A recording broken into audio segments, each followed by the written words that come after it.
What would it be like if your entire family was massacred by the very person you loved after transmigrating into the novel you were reading? Ruby, a girl turned into a living doll with mesmerizing beauty, finds herself trapped in an unwanted political marriage. Forced into this fate by her foolish father, Pope Borgia, she is to marry Isaac, the infamous eldest son of the royal family, an angelic yet demonic figure, and a knight famous throughout the North. Isaac, however, suffers from an allergy to women, making their engagement even more complicated. As Ruby faces her destiny as a tool to be manipulated by her family, the question remains, will she accept her fate, or will she rise up and find her own happiness with Prince Isaac? Follow along to see what unfolds. The story begins during a seemingly ordinary dinner. Ruby sits at the table when, like a bolt from the blue, she hears shocking news. "My dear, your father has finally found a suitable husband for you," the middle-aged man sitting opposite her exclaims with excitement. "This is Pope Borgia, Ruby's foolish, non-blood father, despised by the world." Ruby's nerves leave her speechless as she stares at him. Meanwhile, Enzo, the second son of the Pope, reacts strongly. "Not again," he mutters in frustration.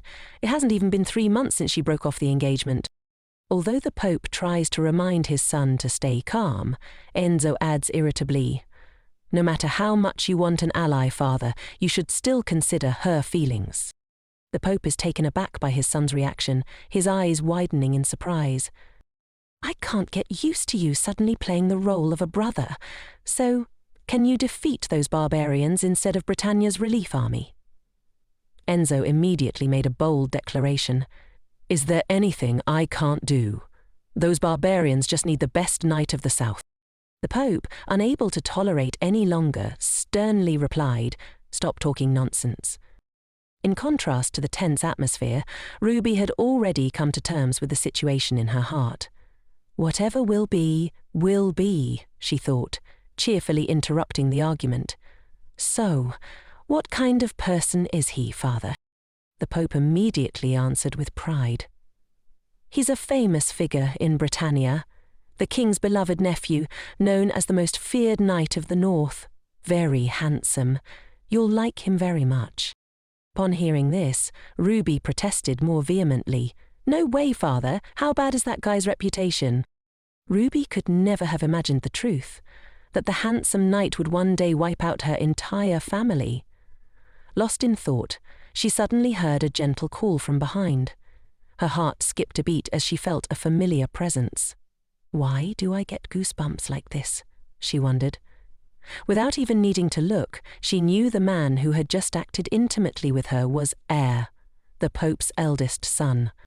While Enzo sighed in frustration, the Pope and his wife exchanged glances of anticipation. Ruby clenched her hands to regain her composure, then replied with a smile, "Thank you, father. I'm very happy to be able to help you like this." Her response made her parents burst with happiness, and even Cesar showed support for his sister's decision with a loving kiss on her forehead. "Ah, Ruby is so good." Unaware of the danger ahead, Ruby secretly began to plot her next move. "Okay, first I have to kiss him to my heart's content. Then think about a strategy for the future in the massacre caused by the best knight of the north. Does that include me?" But all those plans were interrupted by a plane crash in the sky, and her boring life ended. "And I found peace. But why did I suddenly become a young lady in a long-running novel? If you already have a boring life and a situation exactly like the character in the book you read before you die, how terrible would that be?" After returning to her room, Ruby started vomiting uncontrollably. She pondered her situation and felt a little sorry for herself. Since I've started a new life and become a character in a book, couldn't I at least have a decent family? Ruby was used to vomiting without anyone knowing, much like how she had grown accustomed to loneliness. One similarity between her previous life and this one was her struggle with anorexia. Before becoming Rudbeckia de Borgia, she had lived in South Korea but was adopted by an upper-class family in Spain, often considered a charity child taken in by a wealthy family.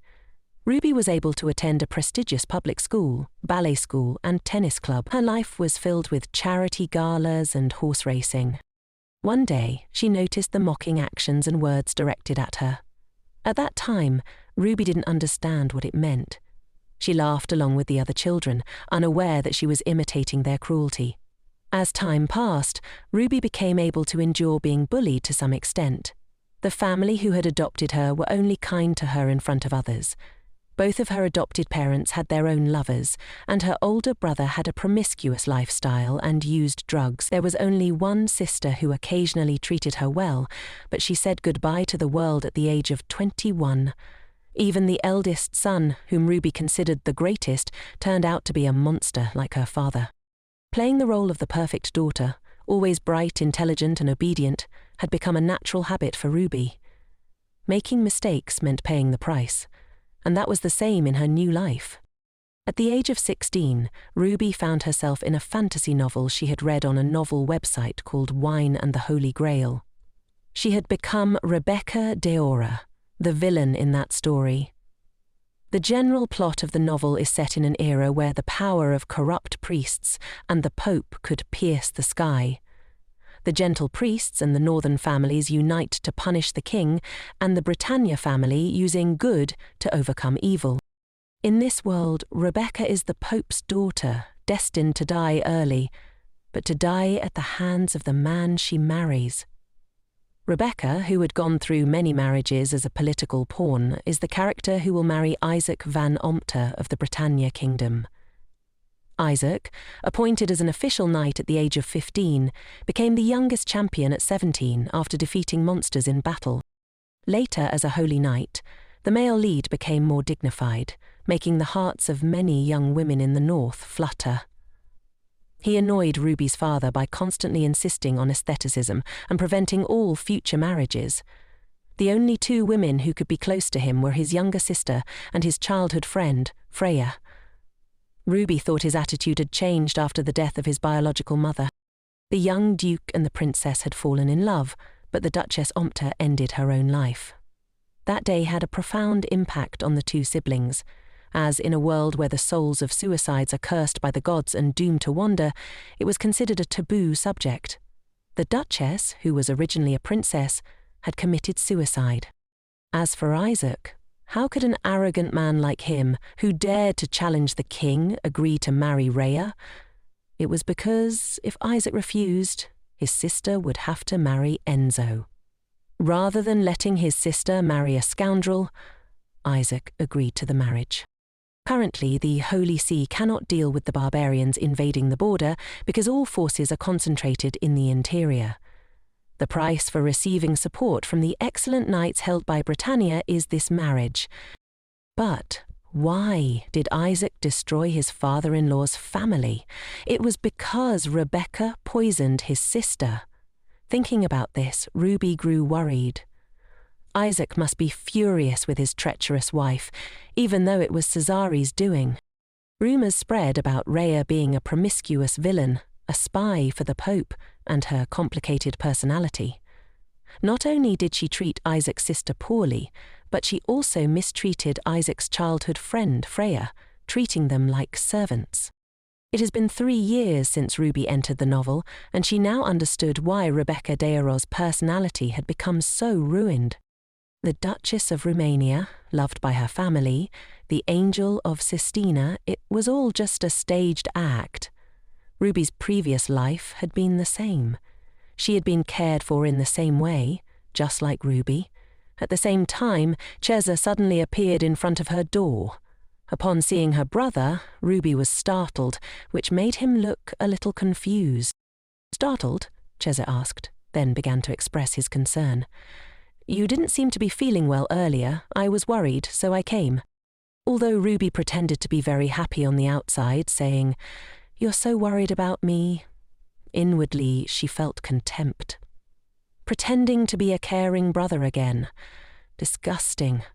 He then frankly inquired, "Are you not satisfied with this marriage? You can be honest." In Ruby's mind, thoughts began to swirl. "Honestly, if I'm honest, you'd hit me, wouldn't you?" She quickly pushed the thought aside.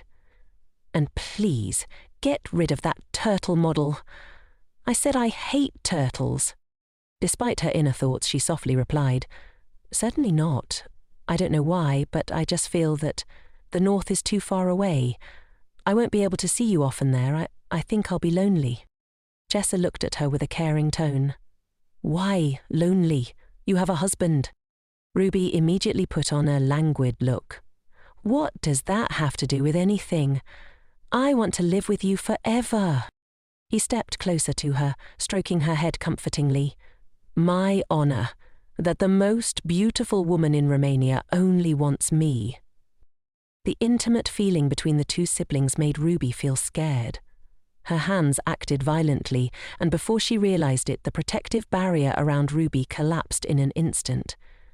It made her feel good, yet goosebumps crawled over her skin. Despite his affection, Chessa had exploited and hurt her without hesitation.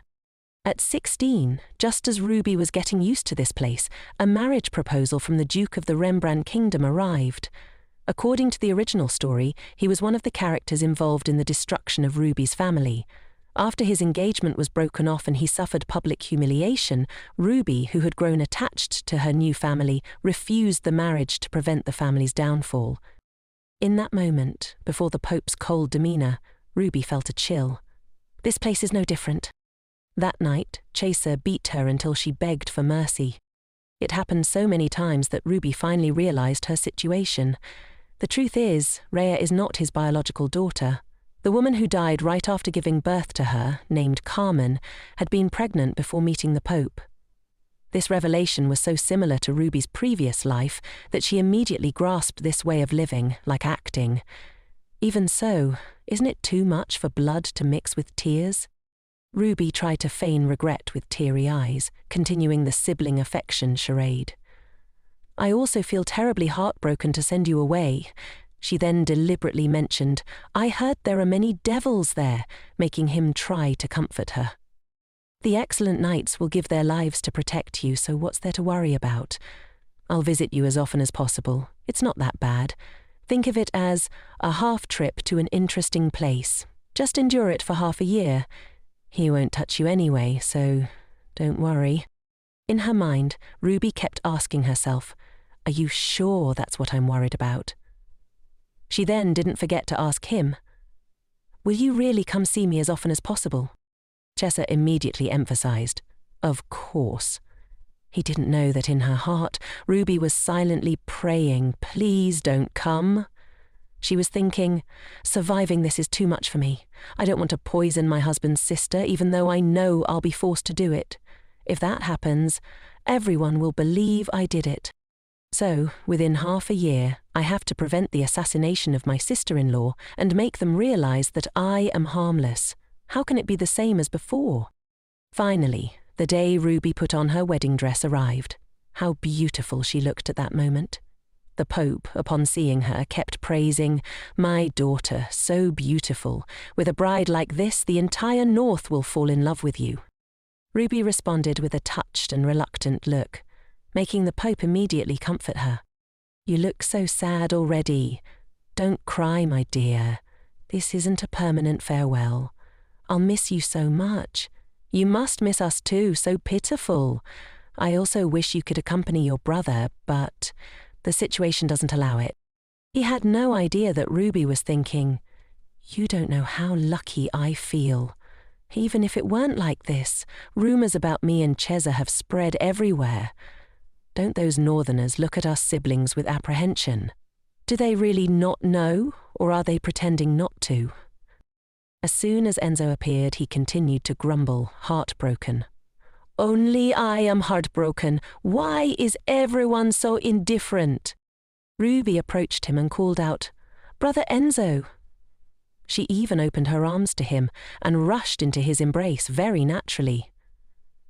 Inwardly, she thought, This arrogant guy who can pierce the sky with his impulsiveness may be trouble, but at least Enzo isn't the one who hurts me.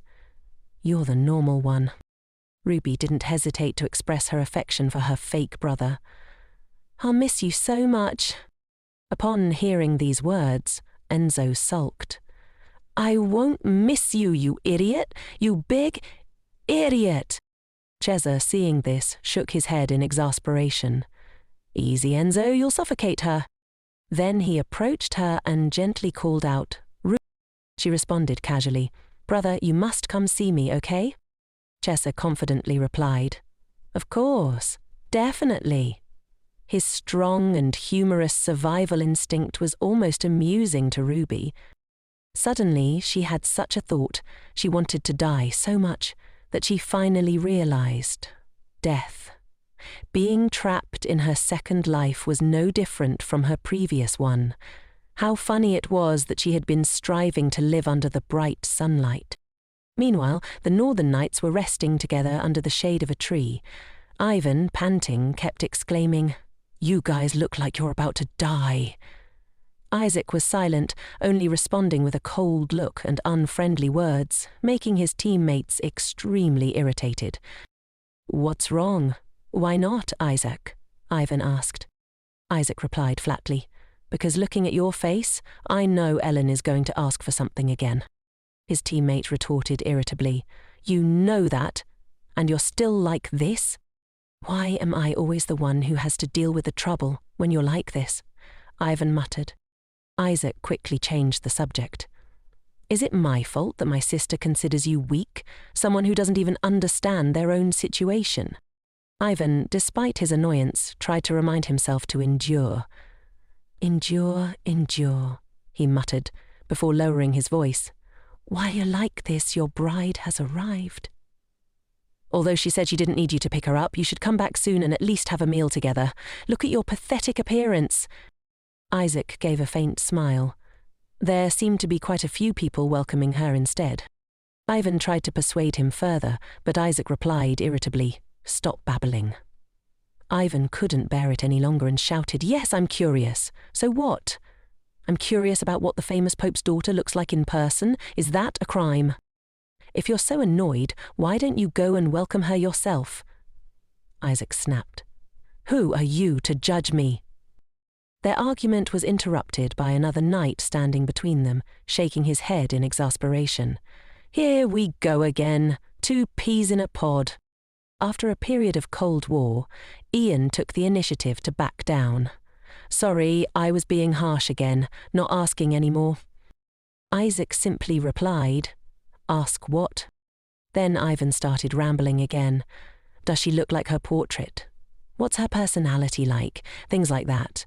Aren't you curious?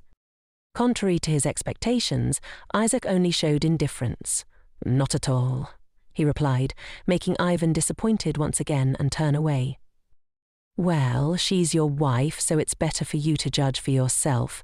You should also prepare to fulfill your husbandly duties soon, because I absolutely can't stand seeing that guy's appearance.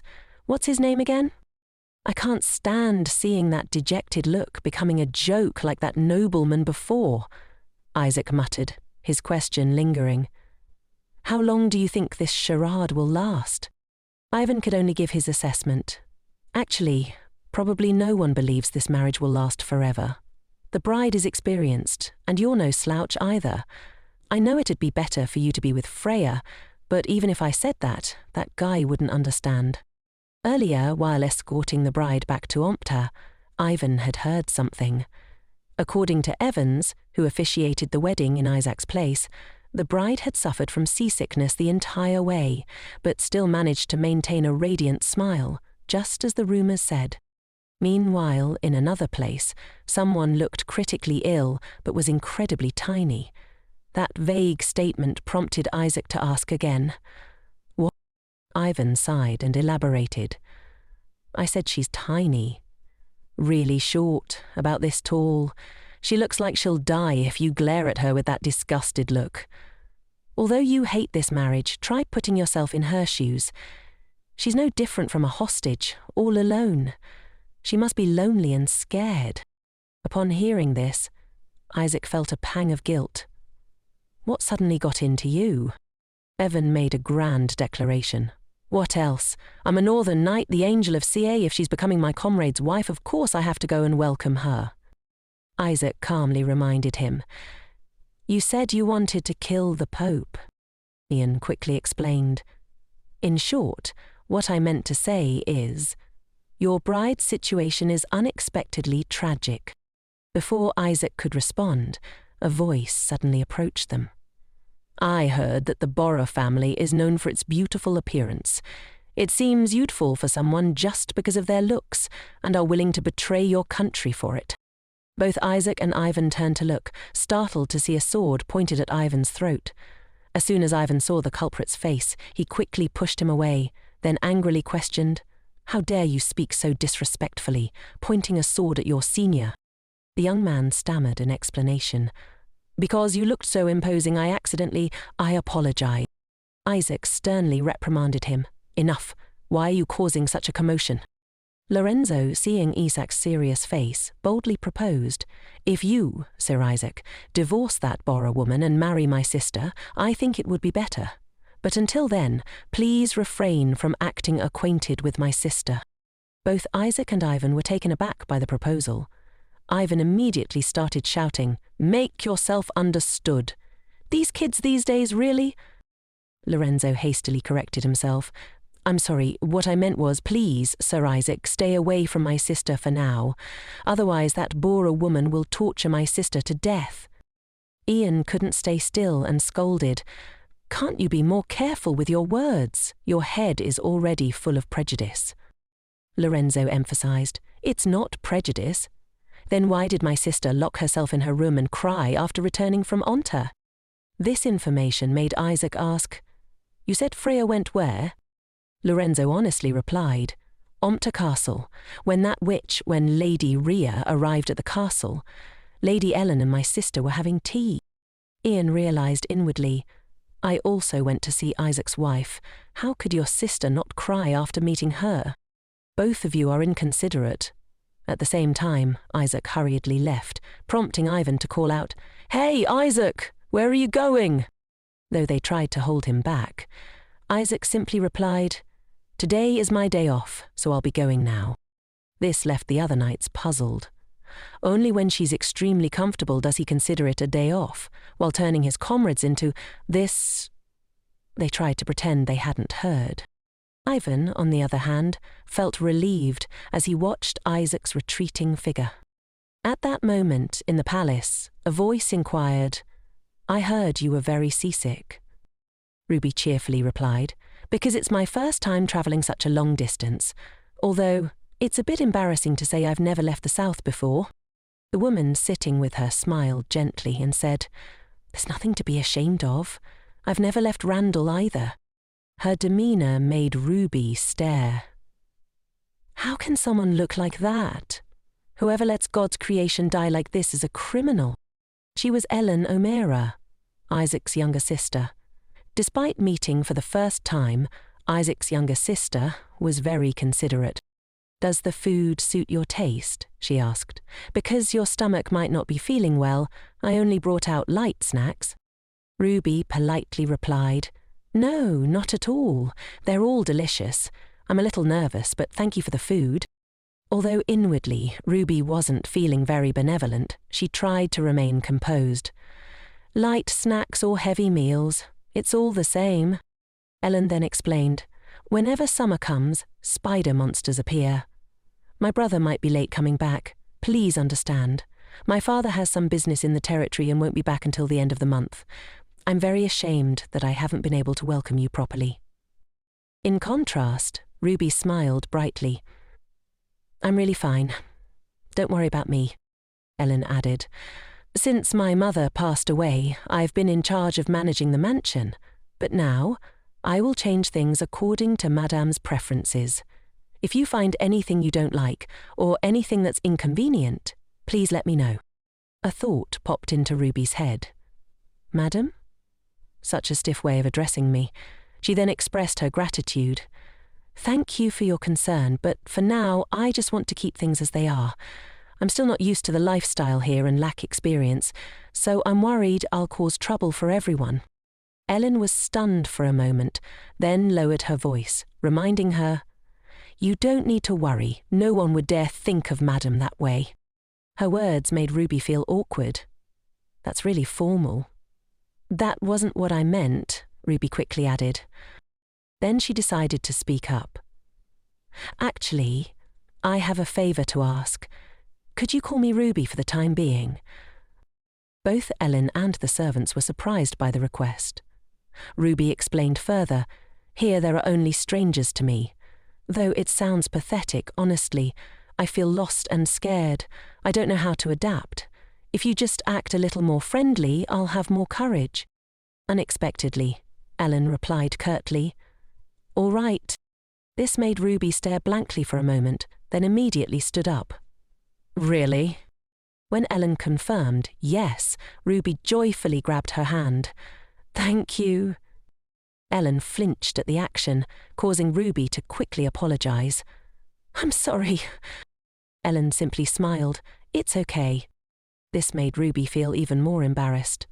"Then, can I call you Ellen?" Isaac's sister quickly nodded in agreement. "Yes, it's good for us to be comfortable with each other." Ruby breathed a sigh of relief. Being too reserved isn't good either. Excessive modesty can cause misunderstandings. This statement left Ruby confused. Misunderstandings? Does she mean stop beating around the bush and just reveal your true nature? Come to think of it, Ruby realized, my appearance is really unexpected. I'm not expecting the people here to like me. My goal is to appear as harmless as possible in everyone's eyes. All right, for now, just stay calm. As soon as she finished her thoughts, Ruby explained, "I'm used to being misunderstood. I'll try my best not to become someone else." This surprised Ellen once again.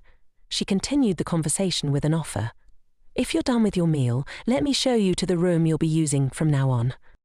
Ruby was overwhelmed by the splendor of the room as soon as she stepped inside. "Is this really my room?" Ellen quickly replied, "I tried my best to decorate it, but I don't know if you'll like it." Ruby readily admitted, "I love it. I've always wanted a room facing the sea." Ellen then decided to say goodbye. "You must be tired today. Please rest quickly in case my brother comes back later than expected." Ruby cheerfully replied, "Don't worry about me, Ellen. It just so happens that I'm sleepy too." But inside she felt incredibly happy. On the contrary, I'm even more relieved. My goal isn't my husband's love. This might even make people feel sympathetic towards me. While leaving Ruby's bedroom, the head maid gave her a piercing look. The cold made Ruby sneeze repeatedly, shivering. So cold, even if it is the north. After checking around, she discovered the fire had gone out. "I heard that there are many monsters in the north, so the fire has to be lit every night. Unless someone deliberately blew it out. There's no way it could have gone out like this. Is there any kindling left?" She immediately remembered the sharp gaze of the head maid from earlier. Could it have been her? Just then, a rustling sound startled her. As Ruby glanced towards the source of the sound, she discovered a monster standing behind the door. Ruby froze, staring at the monster before her. She collapsed onto the floor, facing the enormous creature. "I can't move." Only able to tremble, Ruby managed to say, "Stay away from me." The monster growled at the sight of its weak target. Ruby thought, "I have to run away, but my body won't move." The monster peered at her curiously, seeing that Ruby didn't react aggressively like other humans it had encountered.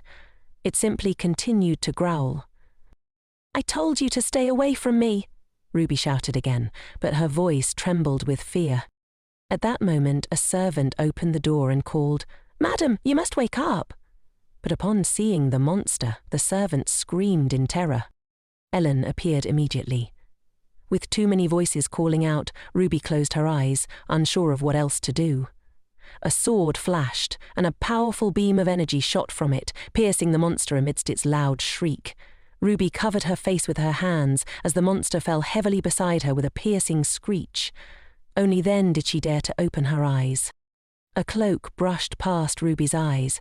Her fiancé Isaac stood right in front of her.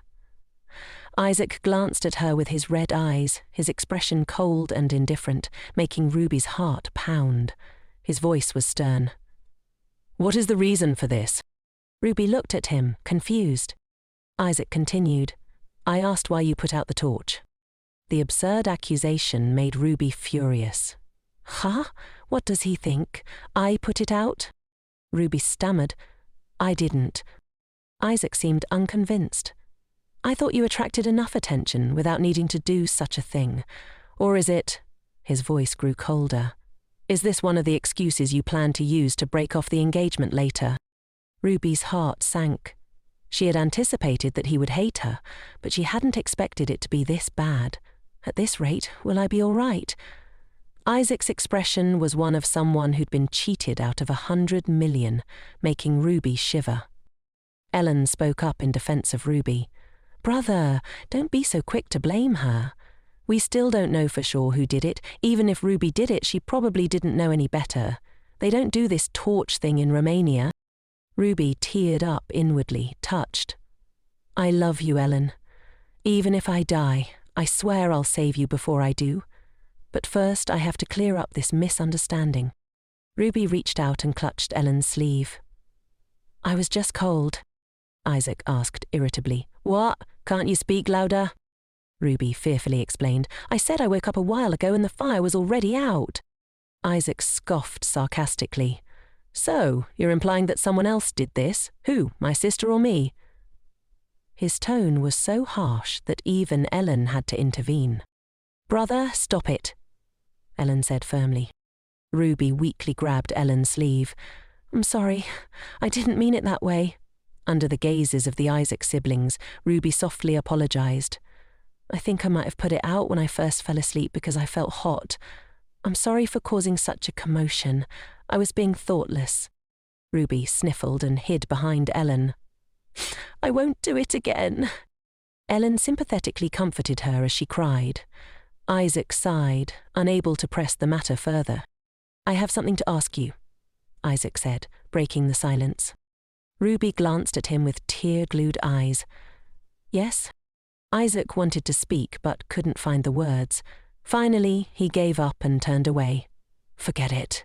It's nothing. With that, he strode away. Ruby was left curious. What was that? What did he want to ask me?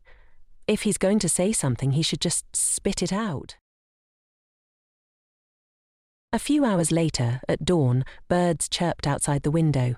Ruby and Ellen were having breakfast, but Ruby was incredibly listless. She sighed inwardly, feeling exhausted. I can't swallow anything. Whatever I eat will just come back up. After what happened earlier, I feel nauseous and uncomfortable. Ruby silently pleaded, Please, someone tell me it was all just a dream. While Ruby struggled with her breakfast, Ellen ate as if nothing had happened. After a while, Ellen glanced at Ruby and broke the silence. Something like that won't happen again. Ruby was startled but relieved. Ellen continued, I mean about you waking up cold. Ruby smiled sheepishly and replied, Oh, thank you for your concern.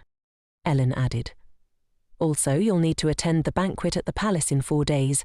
If you need anything until then, please let me know. Thanks to Ellen's reminder, Ruby remembered the banquet. Oh, right. The banquet. It wasn't just any banquet. It was an anniversary celebration for the King and Queen's wedding, and it played a crucial role in her marriage. Ooh, I almost forgot, Ruby said. Actually, I need some help. Could you recommend a tailor? Ellen, looking slightly confused, asked, A tailor? Ruby explained. The clothes I brought are all popular styles from the South. They look too flashy for here. I've also heard that people wear lighter clothing during the summer in the North. Ellen nodded. You're right. I should have prepared them for you. How embarrassing. I'll call the tailor who usually makes my clothes. Ruby smiled gratefully at Ellen, thinking to herself, That's only natural. Everyone is betting on when I'll be cast aside. Even the servants around here are blatantly whispering and gossiping. Anyway, on that day, what I need to do is act innocent and naive. I have to be very careful to make a good impression on everyone. As Ruby thought about it, she felt discouraged. Though, for the most important person, my husband, the first impression I made was the worst possible. He always looks at me with those scary eyes. All beginnings are hard, Ruby reminded herself. There's still a long way to go. The day was beautiful with warm sunshine. Ruby carried a basket of fresh fruit and thought, "I've found the place. He probably won't hit me today, right?" She had decided to wear something casual but still beautiful, aiming to make a more approachable appearance. The only reason I had to ask Ellen for help and come to this temple is to understand my husband's personality. Her ultimate goal was clear in her mind. I must not die at his hands. She felt like a rabbit fleeing from a ferocious grey wolf. Clenching her fists with determination, she thought, if so, I must appear as harmless as possible. Even if I can't prevent Ellen's death, at least I can ensure my own survival. Speaking of Ellen being poisoned, Ruby's thoughts turned dark. It's because she's the fiancée of the Prince of Dorias. The relationship between the Pope and the Prince of Dorias is tense. The origin of the assassination attempt on the family is an open secret, so everyone will definitely suspect us. In that situation, it would be absurd for us to risk poisoning her. Even for a powerful family, it would be a foolish move, Ruby pondered as she walked. Still, even if I mentioned Ellen being poisoned beforehand, who would believe someone like me, some random Bora lady? There were spies from her father planted all over Arundel. I can't just speak carelessly. If I'm discovered, who knows what will happen to me? She shuddered at the thought. Soon, Ruby arrived at the knight's training ground. As she peeked in, a knight spotted her and tilted his head. "Who's there?" he called out. Ruby jumped at his voice. The newcomer was a blonde young man. He recognized her immediately. "Ah, isn't that Lady Ruby? Greetings." Ruby recognized him too. He, one of the escorts from Elmoport yesterday. She nodded politely in response. "Oh, it's you. I apologize for my rudeness," Ruby said. Ivan waved his hand dismissively. "Of course you wouldn't know, but what brings you here?" Ruby blushed, hesitating. "Well, I heard my husband is here." Ivan turned his head in dismay, trying to hide his reaction. "Huh, why? She came looking for Isaac?" He chuckled and said, "That bastard. Oh, wait, you came to see Isaac?" Ruby nodded. Ivan beamed at her. "Then please wait here for a moment, madame." He turned away and called out loudly, "Hey, Hayek, your wife is looking for you. Hey, didn't you hear me? Your wife is here." The others heard him too. "Who? Wife? Lady Ruby?" they murmured. Ivan, gesturing exaggeratedly, added, Hey, get lost. Do I need to teach you all a lesson?" The hint of violence in his words widened Ruby's eyes. So he's someone whose words and face don't match, she thought. A moment later, Isaac appeared behind Ruby. "What are you doing here?" She turned around in surprise. Today, Isaac was only wearing simple training clothes. Ruby clutched the fruit basket awkwardly and stammered, "Well..." What made her so embarrassed was that the men in the courtyard were hiding and eavesdropping. Why are they all hiding back there making such a fuss, she thought, trying to muster her courage. "This morning I was worried I had upset you, so I..." Isaac snorted in annoyance, waving his hand dismissively. "I'm fine. You see that I'm fine, so go back." Seeing him about to leave, Ruby quickly grabbed his sleeve. "Wait," she blurted out. But in her haste, she didn't control her strength, knocking over the fruit basket in her hand. The contents spilled onto the ground between them. Ruby froze, inwardly screaming, "No! My snacks! Ellen said they were precious." She hurriedly sat down and began picking up the scattered fruit. "No, according to the 3C rule, it's still edible." Isaac's voice rang out. "What are you doing?" Ruby froze again, suppressing her rising frustration. Shouldn't I be the one asking that? "Don't you have eyes?" Ruby thought bitterly, but outwardly she obediently said, "I'm sorry, I was going to bring these to you." Isaac crossed his arms and looked at her coldly. "Who asked about that?" "I asked why you're picking up things that have fallen on the ground." Ruby almost threw the fruit at him. "Then pick it up for me, fine," she thought, but instead, tears welled up in her eyes. She sobbed and wiped them away, saying, "I'm sorry for bothering you. I came here to clear up the misunderstanding." Inwardly, Ruby praised herself. I could aim for the Best Actress Oscar, couldn't I? Isaac chuckled. What misunderstanding? She answered honestly. The misunderstanding that I'm already looking for an excuse to break off the engagement. Of course you'd think that. It's also obvious that you hate me. But... Isaac interrupted with a smile. Who said that? Who said I hate you? Ruby looked at him in surprise. I mean, it seems like you hate me. Isaac immediately denied it. No, I don't hate you. Her expression changed, her eyes filled with anticipation. Really? Ruby realized her tears might have backfired, so she quickly shifted her strategy. Her eyes sparkled with joy. Really? In her gaze, Isaac's image seemed to glitter, full of hope. This time, Isaac didn't answer, and the air grew thick with tension. Ruby worried inwardly. Did I overdo it with the tears? Isaac rubbed his head in frustration. Damn it, what am I doing? Seeing his conflicted expression, Ruby cheered inwardly. So that's how it is. But on the surface, she continued to feign sadness and softly apologized. I was determined to risk it all, and to get this reaction is such a relief. Unexpectedly, Isaac sat down and began helping her pick up the fruit. He handed them to her, saying, I don't need this. Don't do such pointless things again. Ruby stared at him, startled, but Isaac continued. I'll say this beforehand so you don't misunderstand. Even if this charade ends today, I don't care. But I can't stand watching someone act so foolishly, so stop trying to play games with me. Did you write me a letter telling me to come home quickly? Isaac asked, turning around and leaving before Ruby could respond. Ruby blinked, wondering. So my husband didn't even notice this pitiful act. What's going on? It seemed he wasn't the type to give in just because someone cried. Still, Ruby thought she had glimpsed a loophole. Whether we're arguing, or he's playing mind games with me, he still sees me as a child. If it's obvious and trivial, he probably won't feel suspicious.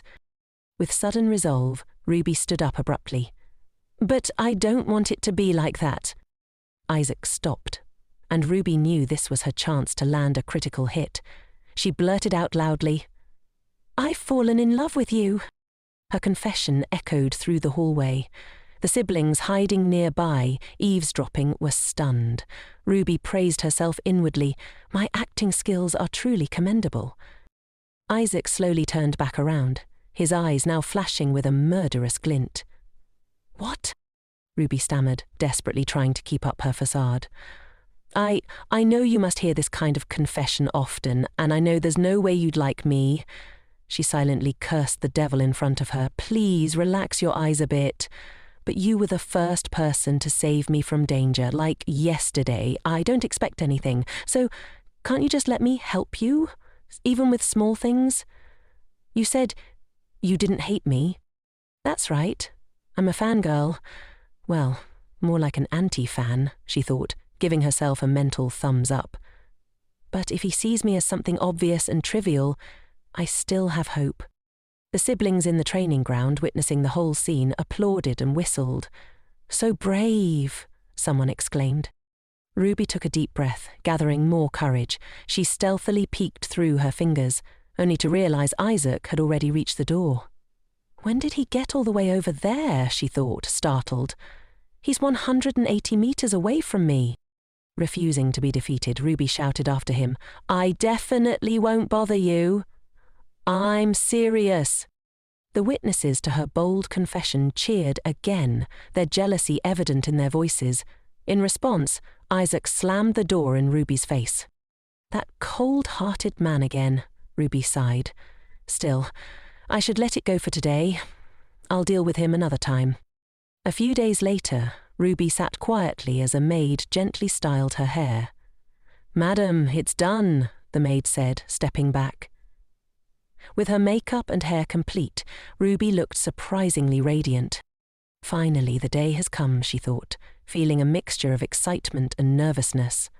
I haven't seen Isaac since that day, Ruby mused, recalling Ellen's explanation that the Knights had been busy with preparations for the banquet and summer. Thinking about it makes me sad. A moment later, she went downstairs. Ellen had also changed into a dazzling evening gown, exuding elegance and grace. "Ruby, you're all ready for the banquet, right?" Ellen asked, her beauty mesmerizing Ruby. "I can't believe a goddess like this almost married that idiot Enzo," Ruby thought.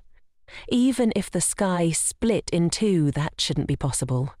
Still, Ruby was touched that Ellen called her by her nickname, as promised. Ruby nodded and then noticed someone standing beside Ellen. "Right. Who is this?" she asked, curious. Ellen introduced the woman with a smile. "Say hello, this is a long-time friend of our family, Freya van Fuana." Fuana winked at Ruby. "Hello, Miss Ruby. It's a pleasure to meet you." The sky suddenly seemed to darken in Ruby's mind.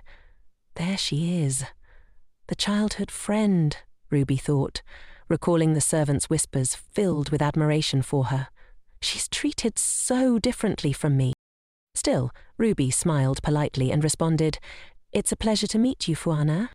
To Ruby's surprise, Fuana's eyes held something less friendly than her outward demeanour. Fuana turned to Ellen, teasing, "You didn't tell me she was so adorable." Ellen immediately denied it. "You must have misunderstood. I didn't say anything strange." Fuana turned back to Ruby, still smiling, but Ruby couldn't help but tilt her head in confusion. "Is there something wrong with my dress?" Ellen interrupted the moment, sighing in exasperation. "Really, Ruby, I don't know if my brother will be late, but please bear with him. It happens often." "Bear with him? I won't do that. I don't expect anything from him anyway," Ruby thought inwardly, smiling on the outside as she waved her hand at Ellen. "I see, but I'm fine. Don't worry, Ellen. Anyway, I still hope he's late today." "Oh, my fate. How long do I have to keep up this act?" Ruby thought as the carriage rattled its way to Anban Palace. The banquet attendees had already arrived, and many acquaintances came to greet Ellen. Ruby stood alone in a corner, observing the scene. "I don't know why, but I'm reminded of the banquet in Romania," she mused. "Back then people showed me kindness, or at least respect, because of Julia, my father's official wife, and my connection to him and my brother. No matter what was happening behind the scenes, I was always the object of envy and admiration." She wondered. If the tragic reality of my past life were revealed, what would everyone think of me? How would they trample on me?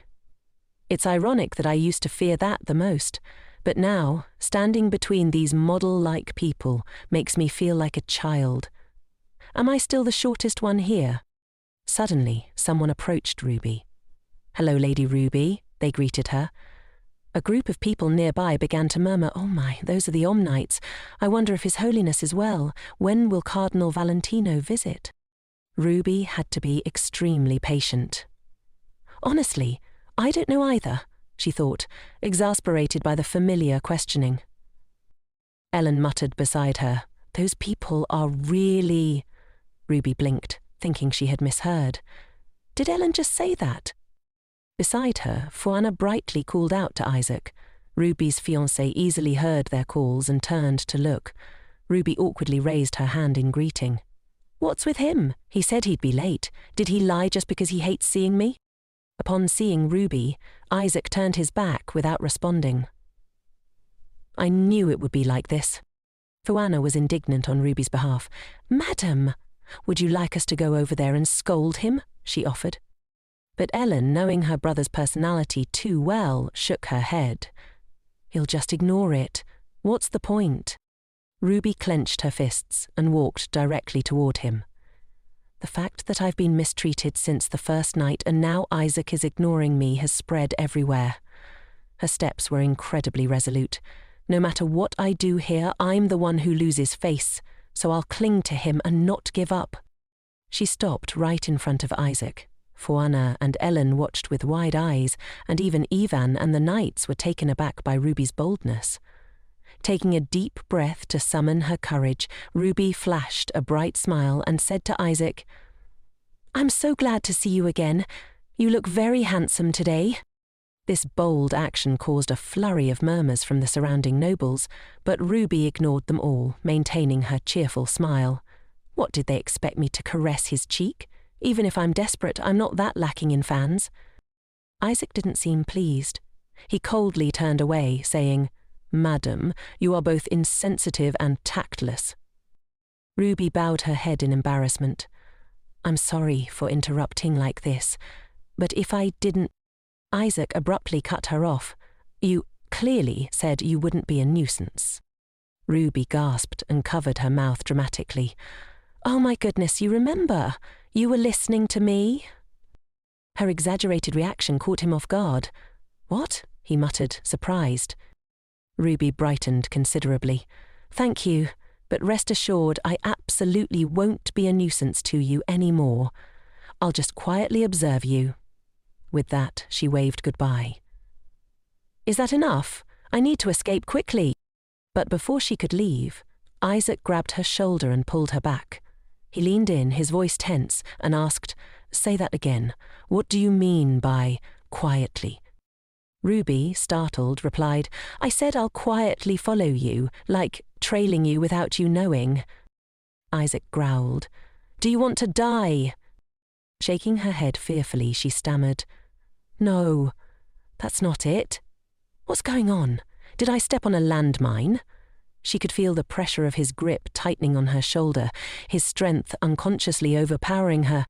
"Then why did you do that?" he demanded, still angry. This time, Ruby didn't have to act to shed tears. It hurt. "I said it hurts," she whimpered, trying to explain. "I just wanted to watch you. Because I don't want to be a nuisance, that's all." Does he know I was planning to assassinate him? She wondered in distress. Isaac's expression remained hard, but he sighed, his frustration evident. "That's clearly an assassination attempt," he muttered. Just then, Ian appeared beside them, speaking up on Isaac's behalf. "Miss Ruby, that's quite a dangerous act." Ruby blinked in confusion. "What do you mean?" Ian elaborated. "He's not foolish enough to mistake his own wife for an assassin. But the North is an extremely dangerous place. Our physique is different from other knights. When we pursue demonic energy or creatures, we have to maximize our divine power and sword aura. If you were nearby, we wouldn't be able to distinguish you from a demonic creature. You could lose your life." Ruby's eyes widened in realization. "So that's why," she thought. "When the holy knights maximize their sword aura and divinity, it puts them in a state of extreme excitement. That explained Isaac's behavior. That's quite something." "But I didn't want to follow him to an unsafe place," Ruby said dejectedly. "I almost caused trouble. I'm sorry. I'm from the south, so I didn't know." Ian stammered, quickly reassuring her. "Don't say that. It's natural not to know, isn't it?" Because she spoke without thinking, Ian decided to let it slide. That bastard, Isaac. Ruby thought to herself. She promised, "Don't worry, I absolutely won't make things difficult for you." Ellen, always the practical one, instructed her brother, "You have to let us know when there's a change in your schedule." Fwana chimed in. "That's right, you could drop by our place too. Don't you appreciate it when we beauties wait for you?" Isaac had remained silent until now, and Ruby felt a flicker of annoyance. "What's with this atmosphere, you stingy man? Stop it." However, Isaac's reaction this time was interesting. She thought he would just scoff and leave like last time.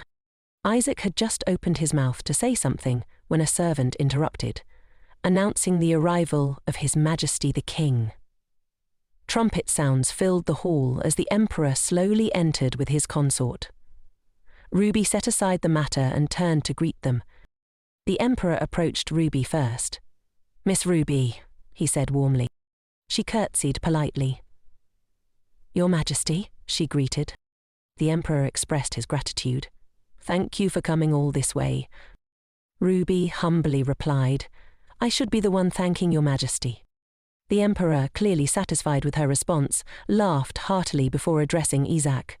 "This brat rarely attends my banquets. Indeed, he's more well-behaved after getting married, isn't that right, Sir Isaac? Isaac fearlessly retorted, "Doesn't the apple fall far from the tree?" The Emperor's smile vanished. "You just had to say it out loud, didn't you?" Isaac quipped back, "Whose fault is it for harbouring secrets? Just accept your fate." But he didn't forget to throw a cold glare at Ruby, who stood beside him unbothered. Then he turned his back to her again. Ruby shrugged. There he goes again. His grumpy personality really suits him. The young ladies nearby giggled and whispered amongst themselves. This was exactly what Ruby wanted. Yes, mock me all you want. I'm the fool who smirks even when abandoned by her husband. The Emperor angrily pointed at Isaac. If he weren't Isis's son, he'd be dead for sure. The consort chuckled softly, soothing the Emperor. Calm down, Your Majesty, you'll frighten the lady. Just then, Ruby noticed a little girl fidgeting behind the consort.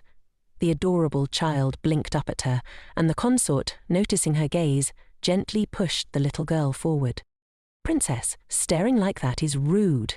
You must greet her properly. The little girl brightly and obediently greeted Ruby. Welcome to Angan Palace, Miss Ruby. Ruby immediately smiled kindly at the child. Thank you, Princess Arian, she said, her heart melting at the cuteness. So adorable.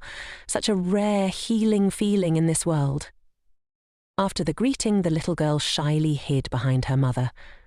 Ruby, seeing this, understood. I know why the princess's presence felt incomplete in the original story. She's too timid. The consort, once a slave from the east, was deeply loved by King Fenol, as was Princess Arian. However, the king couldn't give his child, who bore the distinct characteristics of a heretic, the same status as the other princesses. Moreover, Arian had Isaac as her cousin. Therefore, within the nobility, Arian would forever be considered an outsider. Whether in this world or the other, she would always feel like an outcast. Ruby didn't exactly empathize with Arian, but she couldn't help but notice the fear in her eyes. A while later, everyone sat down at the banquet table. Only Fuana arrived late. Ellen, curious, asked her where she had been. Ruby glanced over as well. Funa sat down, nonchalantly saying, It's nothing. I was going to bring Isaac here, but my words were like the wind. I don't know where he ordered the knights to rest. Ellen crossed her arms and shook her head. Playing pointless games. It's not like he ever pretends to listen to us. Fuana rested her chin on her hand, agreeing. That's true. Then she turned to Ruby and asked, Madam, do you enjoy horseback riding? Ruby smiled, replying, I'm not good at it, but I like it very much. Fuana smiled mysteriously. Don't worry, just liking it is enough. Ruby, however, screamed internally. I don't like it. I was lying. In my past life, I may have learned aristocratic sports, but I don't have any fond memories of them.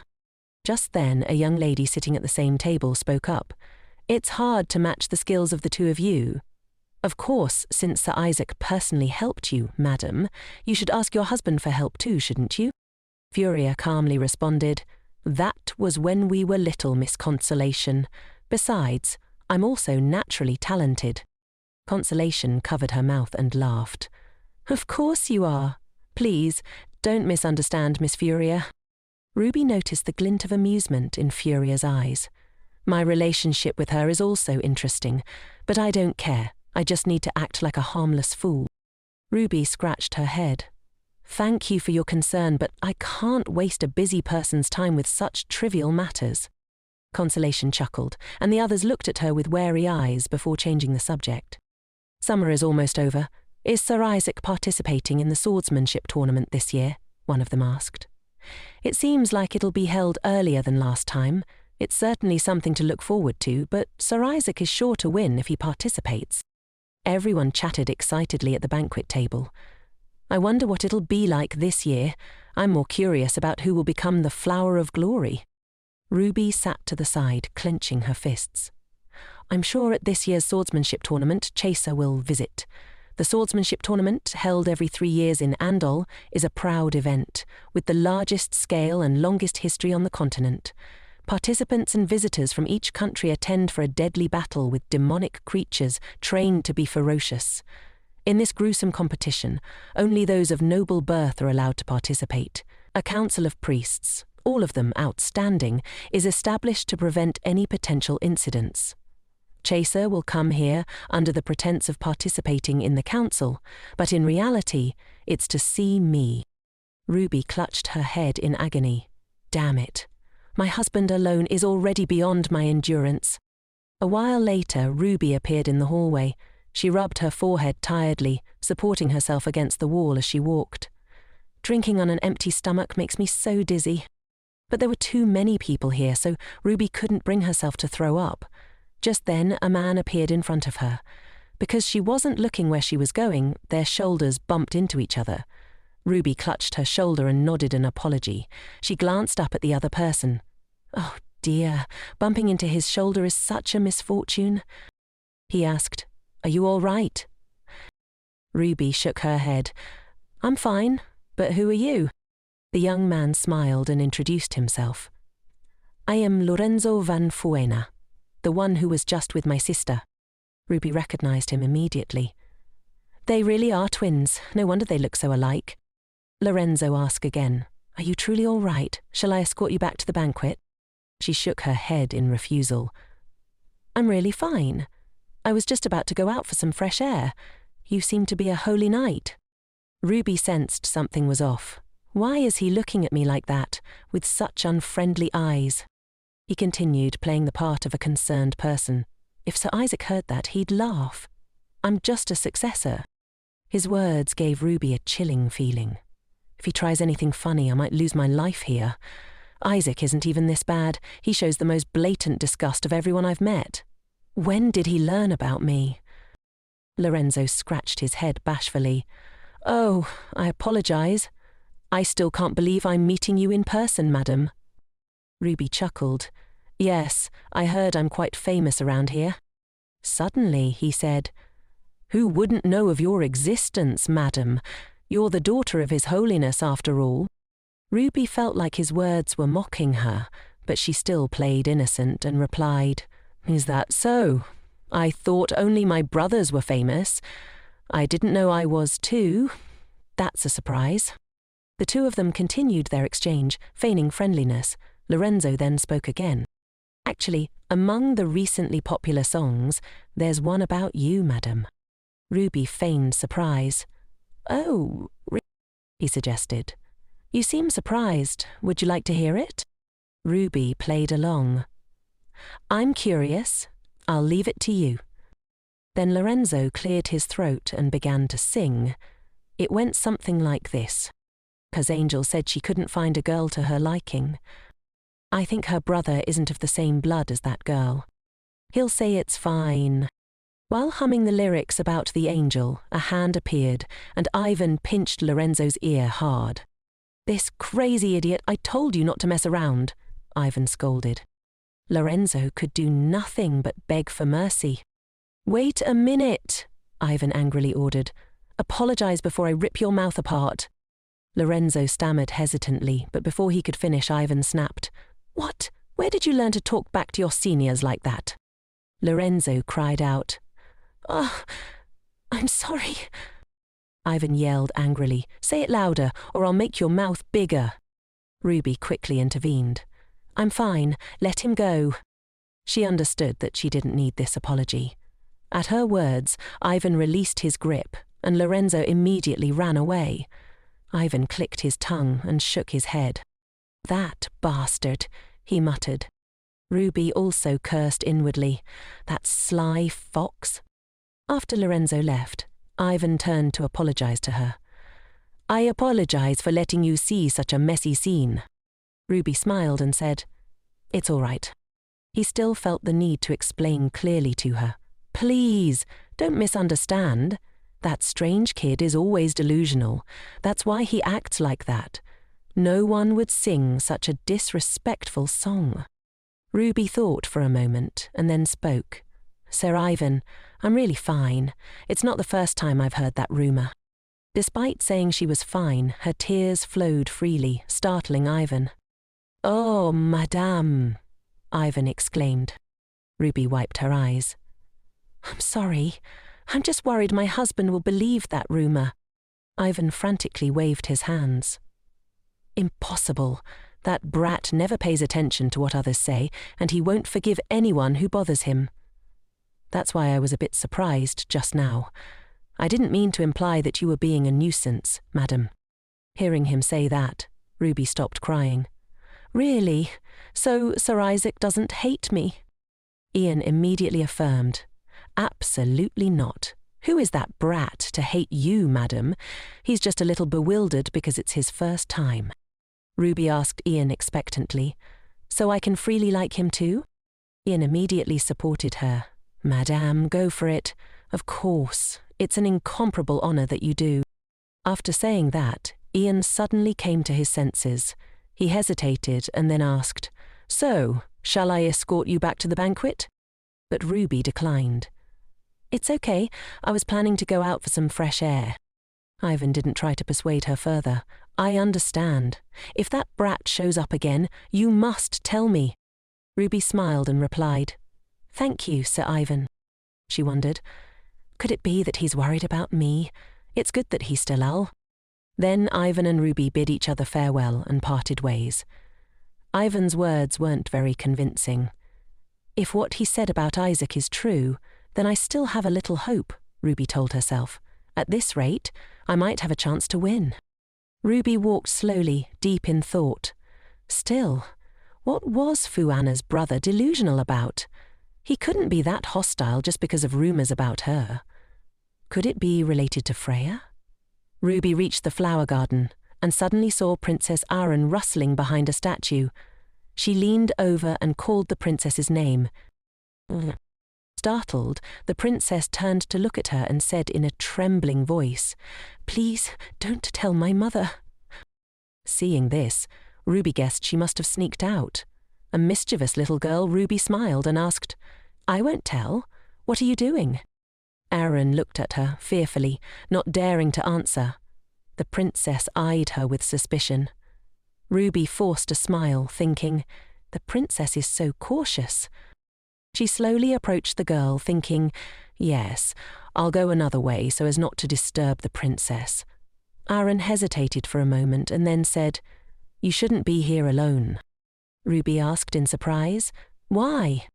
Haran replied, I heard that two people have to be together for love to come true. Ruby stood frozen, her face helpless as she imagined. There's a pond like that in the palace. There are such romantics here. No wonder the king... Ruby wondered. Love will come true? Aaron replied.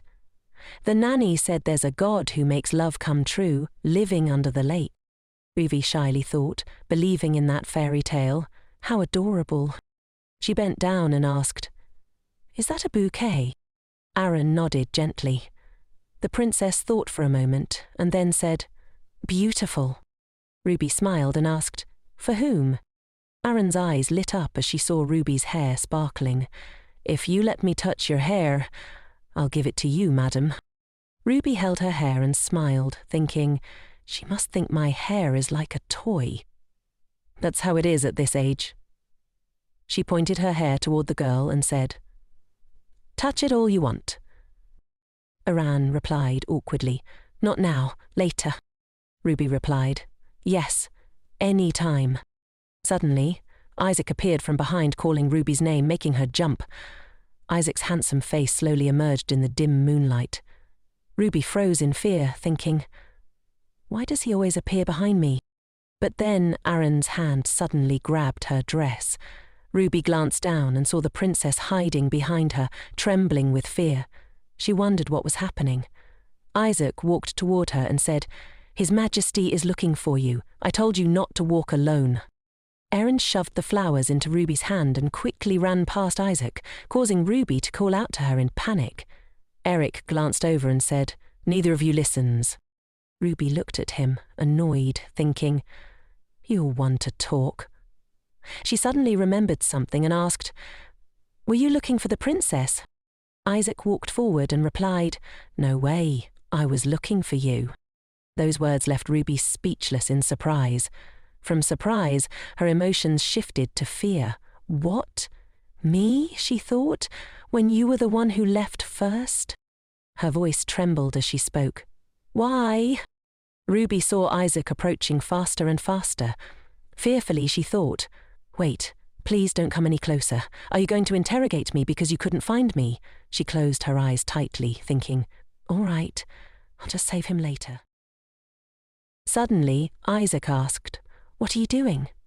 Ruby froze. Isaac tilted his head, guessing the Romana's princess must be beaten a lot. Ruby could only smile helplessly, looking up at him fearfully, thinking, "No, anyone would be scared if you approached them that menacingly." Isaac said, "You said you wanted to watch me quietly." Ruby replied, "I just wanted to see you."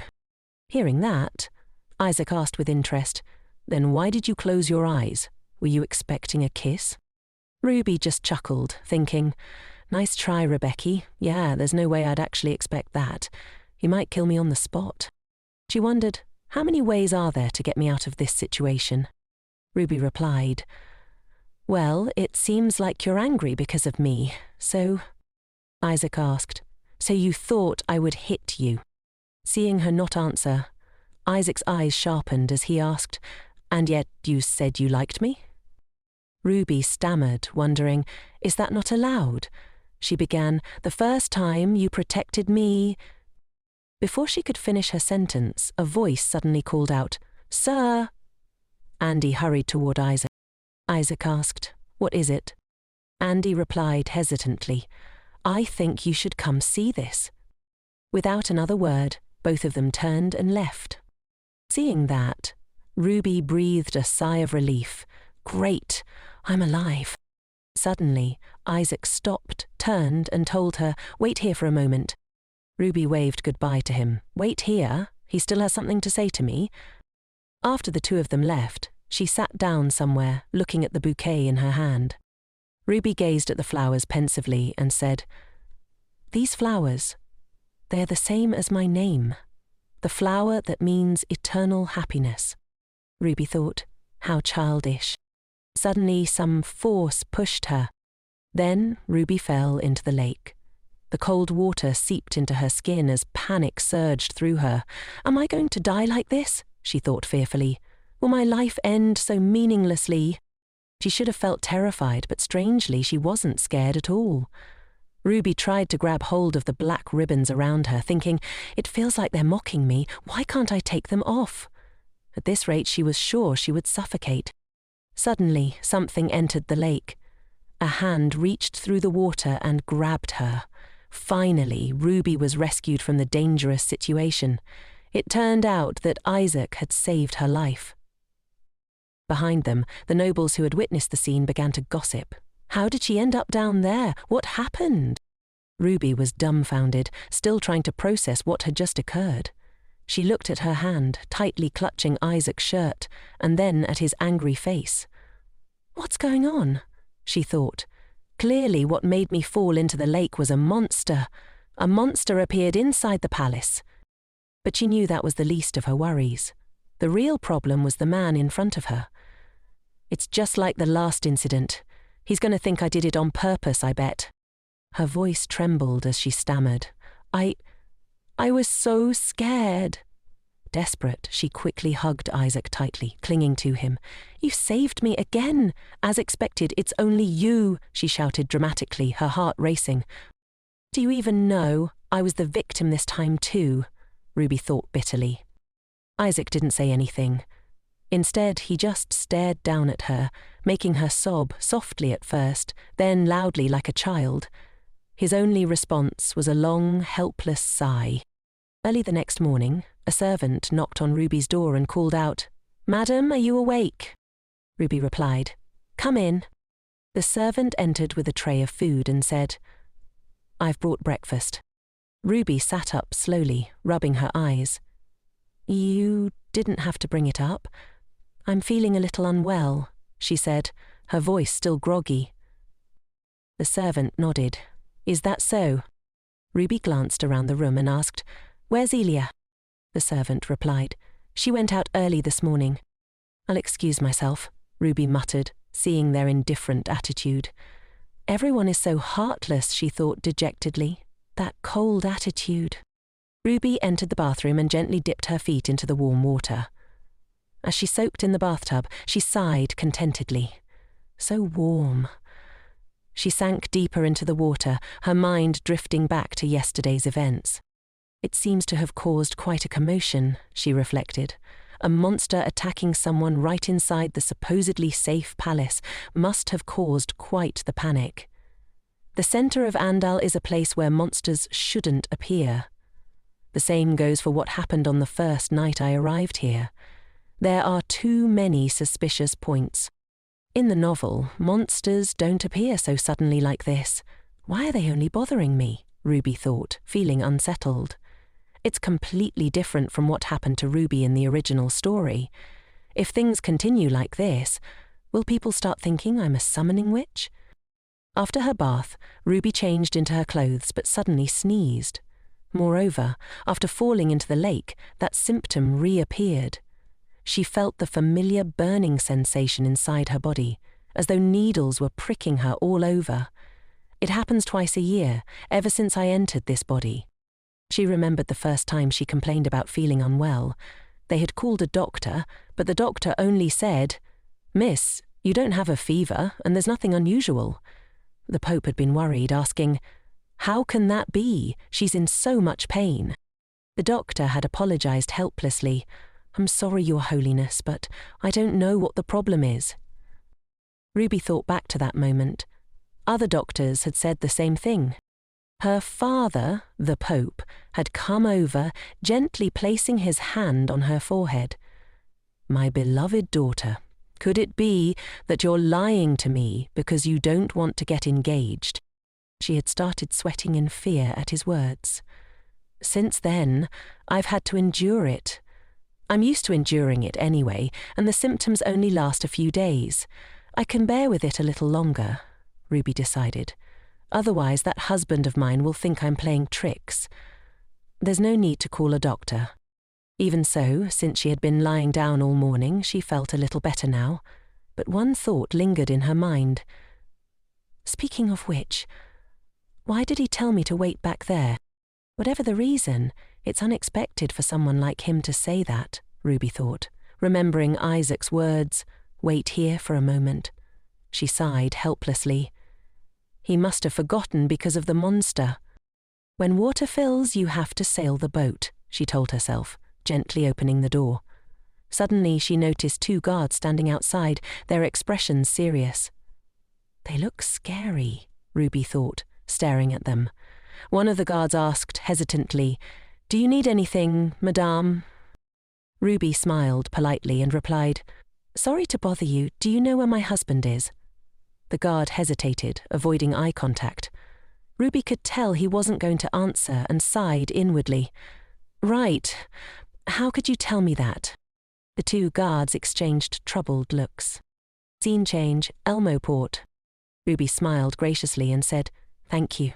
I won't forget your kindness."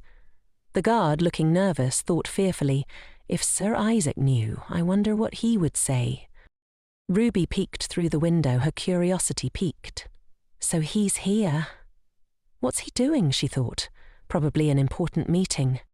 Inside the room, a young man held a beer mug, his face flushed with excitement as he exclaimed, "Drink another mug?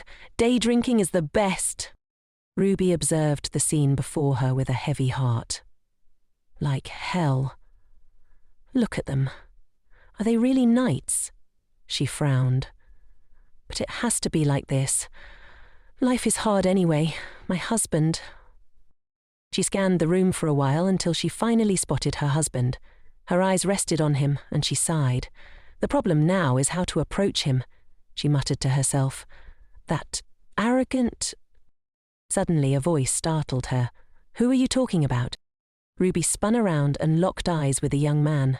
She thought, who is he? Her heart jumped when Andy suddenly appeared, startling her so much that it felt like her heart might leap out of her chest. Ruby carefully observed Andy for a moment, thinking, I've seen him somewhere before. The person who went to find Isaac by the lake that day. Isn't it him? Andy apologized shyly. I thought Madam was secretly following, so I... Ruby gave him a judging look. Following me for that reason? How strange, she thought.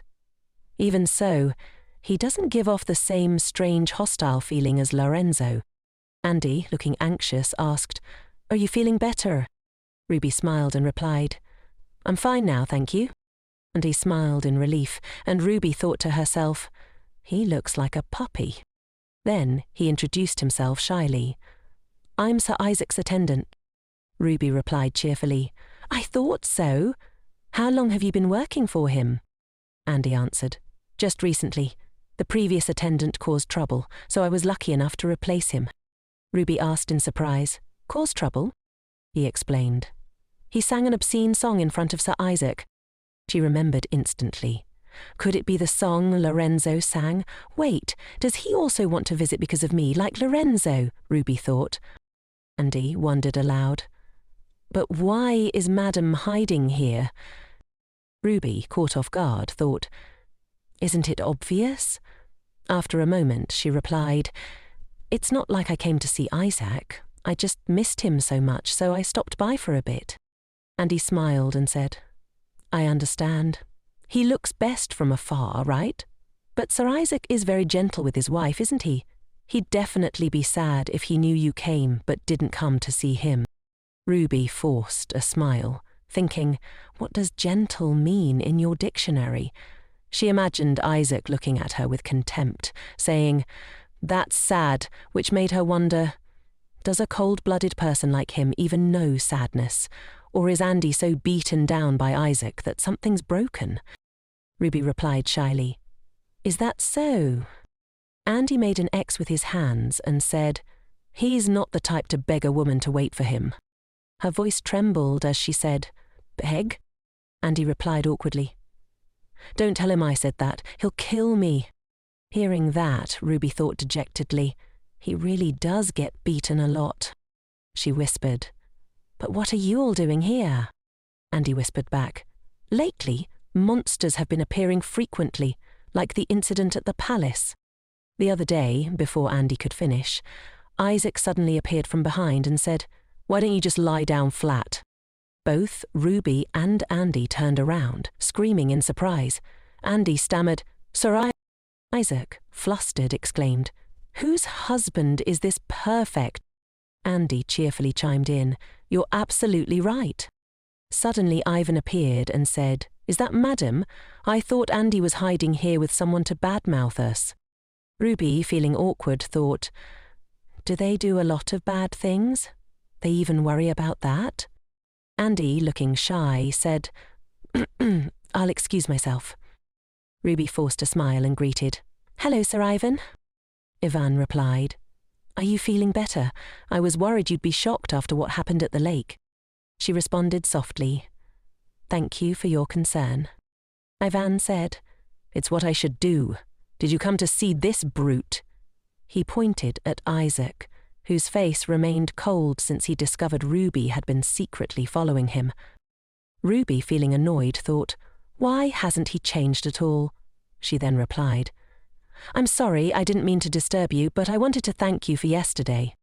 Van joked, This guy should be the one thanking me. Thanks to me, he had the honor of saving Madam, right? Isaac replied coldly, It was only natural. Ruby stammered, Of course it was. If I died, it would be very troublesome for you all. Isaac, not understanding, asked back, What? Seeing the awkward atmosphere, Ivan intervened. Don't be like that. Would you like to have lunch with us? This guy would be happy too. Ruby wondered, Is it all right if I go? I'm afraid I'll interrupt your conversation. Ivan cheerfully replied, Not at all. What interruption? Madam can do as she pleases. Suddenly, Ian called her name anxiously. Blood was flowing from her nose, but she didn't seem to notice at first. What? She asked. Drops of blood dripped onto the ground. She fearfully raised her hand to look and thought, a nosebleed? Even if I'm not feeling well, I've never had a nosebleed before. Before Ivan could call out worriedly, "Madam, are you all right?" Ruby quickly replied, "I'm fine." She thought, having a nosebleed in front of Isaac is so unsightly, how embarrassing. But the bleeding didn't stop, and as her body swayed, she fell backward. Isaac quickly caught her. Ruby looked up at him fearfully as he called her name. "Why is your body so hot?" Isaac asked, concerned. "Hot? That can't be. Even the doctor didn't know, so how can you?" she thought. Quickly, she stood up, wiping the blood away. "I'm sorry. I didn't mean for you to see this," she said. Isaac asked, "Who did you come here with?" "Alone, of course," Ruby replied. He pressed. "You came here alone, in this condition?" Ivan handed her a handkerchief and said, "Madam, when is the doctor arriving?" "Here's a handkerchief." Ruby smiled and replied, "Actually, I didn't tell anyone. It's not to the point where I need to call a doctor. I'm just a little dizzy. I'm sorry for worrying you." Isaac, still worried, said, "What are you talking about? Your body is burning up." Ivan scolded angrily. "Since when did your family become full of useless people? How can no one know she's this sick?" Ruby pondered. "Well, that's true. Even a renowned doctor couldn't see my symptoms. I thought it was just a side effect of living in someone else's body, but Isaac just said her body was as hot as boiling water, and he even personally wiped her nosebleed. It was both embarrassing and amazing, yet she felt so dizzy." Right after, a loud thud was heard, followed by shouts. "Madam?" Isaac held her up, shouting, "Come to your senses!" Ivan yelled, "Madam!" Ruby's thoughts swirled. Now, Her vision blurred, and she saw only the two men in front of her, trying to wake her up. She knew she had reached her limit. In Ruby's subconscious, she seemed to hear something. Who's wailing like that? Is it Elia or some other maid? Why is she crying? Suddenly, Ruby woke up. She sat up, thinking, how long have I been asleep? The crying still echoed in her ears. Someone has been crying continuously for a while now. Is it really Elia? Something's wrong. Ruby opened the door to her room and saw the doctor talking to Isaac. "Anyway, for the time being, madame." Both men turned to look at her, making Ruby think in embarrassment. Were they startled? Who would expect someone standing right in front of the door? The doctor makes sense, but why is that other gentleman glaring at me? The doctor asked, "Madam, are you all right?" Ruby replied, "Yes, but someone keeps crying." Isaac, confused, asked, "What do you mean?" Ruby explained, "I keep hearing crying. I was worried it was Elia, so I came out here." The two men stared at each other. Isaac turned to her and replied, "There's no one crying." Ruby thought fearfully, "No way. It was just a moment ago. Why did it stop now?" She stammered, "I'm not lying. It was just now." The doctor said, "She has never lied to you." Ruby thought in surprise. "Oh, he trusts me that easily?" Isaac turned to the doctor and said, "Sergi, you may leave now." Sergi bowed and replied, "Then I will return tomorrow for a checkup." Ruby said, "Please be careful." Isaac, stealthily glancing at her, wiped the sweat from her forehead. Immediately afterward, he lifted her up. Ruby was startled, not understanding what was happening. Why did he do that all of a sudden? Does he think I'm a package? Wait, I should react shyly here, right? After thinking that, she said bashfully, "You're just like a prince on a white horse." Isaac was speechless for a moment, then said, "It seems you still have a high fever." Ruby asked, "But I had a nosebleed just now, right?" Isaac paused for a moment, then replied, "Not just now. It was 3 days ago." Hearing that, Ruby thought in surprise, 3 days have already passed. She stammered, "I'm sorry for bothering you. Even so, please don't hate me. I thought it was Elia crying." Isaac replied, "Elia wasn't crying." Ruby said excitedly. That's right, she's different from me. But I still have something I'm good at. Isaac asked curiously, What is it? He avoided her, continuing to walk away. Ruby smiled brightly, thinking, It's acting. Isaac glanced at her, then suddenly said, You mean? Ruby asked in confusion. Huh. Isaac, looking annoyed, walked away without saying anything. I'll tell you later, he muttered. Ruby sat up, frustrated, cursing him in her mind. He's been acting cold toward me since last time. Immediately afterward, the door slammed shut, making Ruby feel helpless. Suddenly, a loud noise startled her. What was that? It turned out to be Isaac, banging his head against the wall. He sighed silently, as if he wanted to say something. Ruby thought to herself, I was sick for 2 more days after that. It was just a normal fever, not some annual event. She remembered being examined by Sergi, the doctor. Sergi had instructed her, Madam, you're very ill. You mustn't skip meals. You need to eat and drink properly or you'll collapse again. You absolutely must eat. Ruby thought, scolding me like that. Anyway, the result is a combination of the annual event and the fever. Maybe it's because I fell into the lake before, so the sudden nosebleed or Isaac noticing my temperature can be explained. But why am I so restless? Moreover, she was locked in her room, unable to refuse food. It's really hard work for me, she thought bitterly. To make matters worse, Elle came every hour to ensure she ate. Ruby couldn't run away or secretly vomit the food. Now that the fever has subsided, why are they still overprotecting me like this? Elle had said. Everyone was very panicked when they heard that you had collapsed. Ruby forced a smile and replied, I'm sorry for worrying, Elia. I didn't expect to act so foolishly. Elle shook her head. No, it was my carelessness. Besides, it's the first time I've ever seen my brother so shocked. Ruby thought, Isaac had that kind of expression. She imagined him sarcastically saying, finally dead. I thought he wouldn't react in any particular way, even if I died right in front of him, she thought fearfully. Elle continued, Anyway, it's fortunate you recovered faster than expected.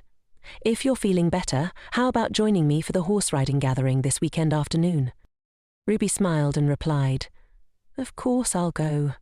Thank you for asking me, Elle.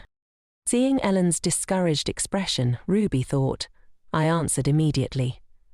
Ruby pondered the horse-riding gathering. That Freya and Elia took me to every summer is a golden opportunity to make a good impression, something that could catch the eye of the upper class here. On the day of the horse-riding gathering, the maid asked in wonder, Are you really planning to leave it like that, madame? Ruby, unsure what to do, asked back, Let's see. What else should I add? The maid looked at the jewellery box and said, It doesn't seem like something I should give you my opinion on.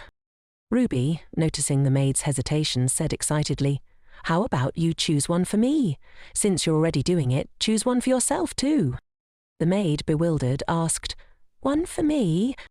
Ruby nodded in agreement and said cheerfully, Yes, you've taken such good care of me when I was sick. She thought, Oh well, this image is ruined. Ruby continued, Even if I have them, I don't have the opportunity to use them, so I can give them as a thank you gift. Choose anyone you like. If others find out, it'll become troublesome, so it's a secret between us. After Ruby finished speaking, the maid quickly took a piece of jewellery. She glanced at Ruby and thought, This one definitely looks the best. As long as it's a gift from Chaser, it doesn't matter what I take. The maid shyly replied, Thank you, madame. Ruby smiled happily and replied, Take it. Then, as she thought about it, she asked, How long have you been working here? The maid replied, 3 years. Ruby continued curiously, Then you must know the head maid well. How long has she been working here? The maid replied, That person? Oh no, the head maid has been here since the young master and young lady were little. I heard she was originally the young lady's nanny. Ruby forced a smile, thinking, It seems like she's not very satisfied with the head maid. she said. I see. Thank you. You can go now. After the maid bowed and left, Ruby mused. I think that incident could only have been a loyal maid in disguise. If she's Elia's nanny, her feelings for the siblings would be different. I'm even more dissatisfied if the person who extinguished the torch in my room that night was a criminal disguised as a maid. That would be ridiculous. Reborn in the original story was never like this. Did they think I was an easy target? I'm speechless. Ruby thought, this writing group, no matter where young nobles use horse riding as an excuse to build relationships, it's no different from a picnic, gathering information and looking for lovers, a social club where horses are just a front. At the last banquet in the palace I was quite unremarkable, so I'll just keep pushing like this. Suddenly Freya appeared, calling her name. She approached Ruby cheerfully and said, It's good that you've recovered, madam. You don't know how worried I was when I heard you were ill. I really wanted to visit you, but I was afraid of bothering you, so I didn't go. Ruby replied, Bother me? Anyway, thank you for worrying about me. Freya said happily, It's good that you've recovered, isn't it, Madeline?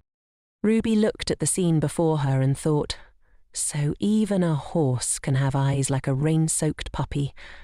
As expected, the main character's childhood friend has to be special. The others are only thinking about stealing Freya's position from me. Ruby didn't know that Ellen was silently watching her. Ellen gently placed her hand on Ruby's shoulder and said, They're all trained horses, so you can choose whichever one you like, except for the ones on the right. Ruby glanced over and replied, So, it's those ones?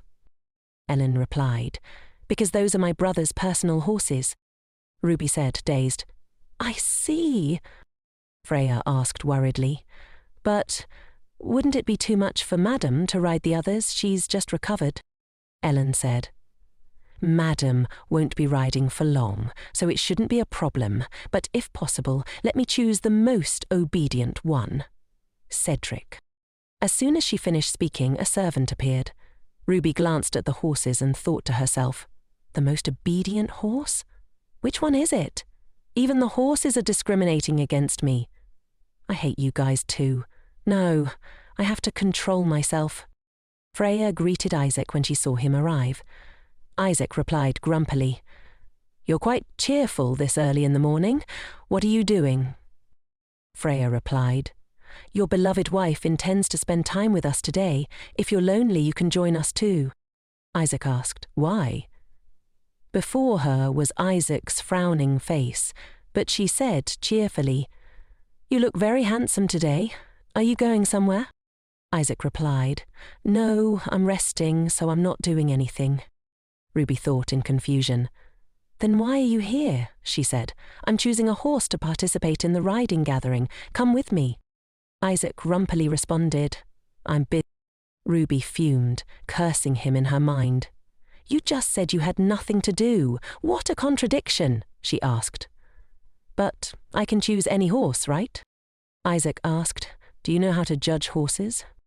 Ruby replied shyly, No, I don't have any talent for judging horses at all. She thought to herself, That's why I fell for you, even though it's just pretend. Isaac and Ellen looked at each other silently. Then Ellen spoke up. Dr. Sergi said it would be all right with this, so brother, choose a horse and take Ruby.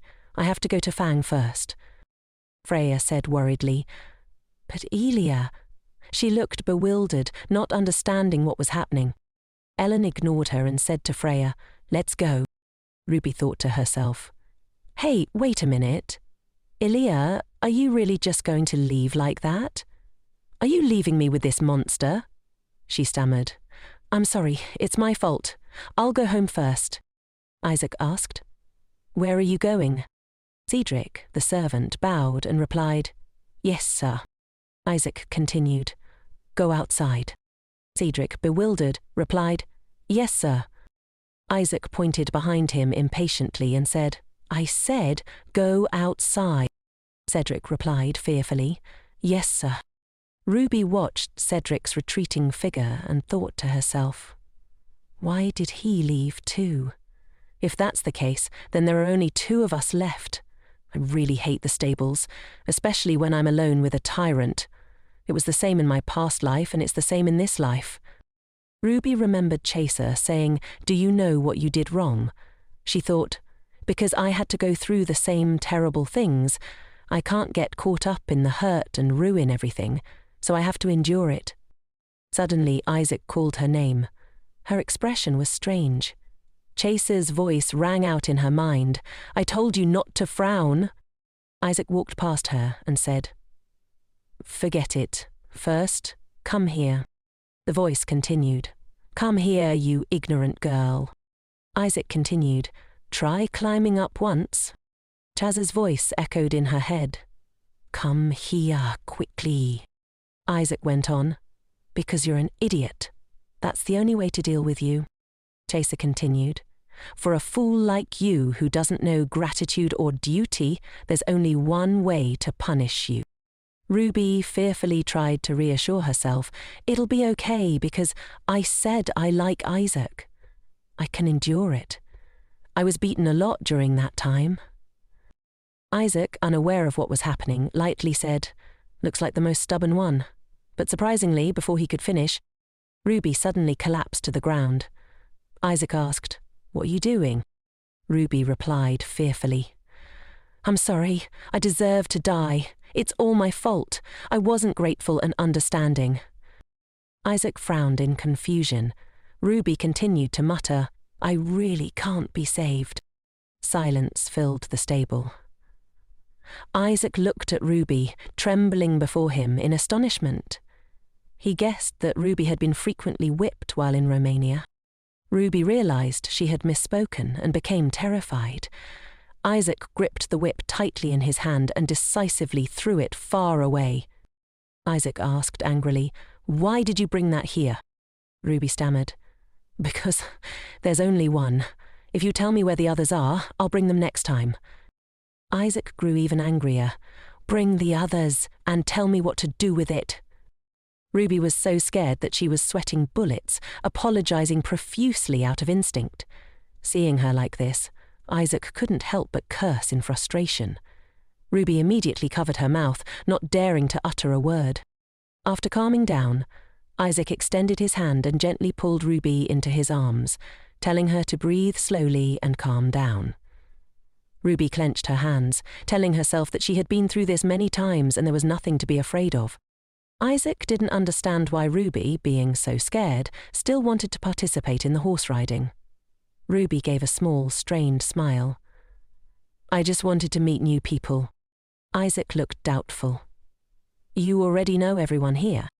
Suddenly, Isaac handed Ruby an apple. Ruby looked at the apple in her hand, bewildered. Isaac turned his back and walked away, saying, "You said you wanted to choose a horse, right? My horses are all very valuable." Ruby looked solemnly at the apple in her hand, feeling that her fear had been for nothing. She asked if she could ride Isaac's horse, and he unexpectedly agreed readily. Ruby looked at the horse, worried that it wouldn't let a stranger ride it. Isaac spilled the beans. "If you feed it an apple, it won't recognize its owner."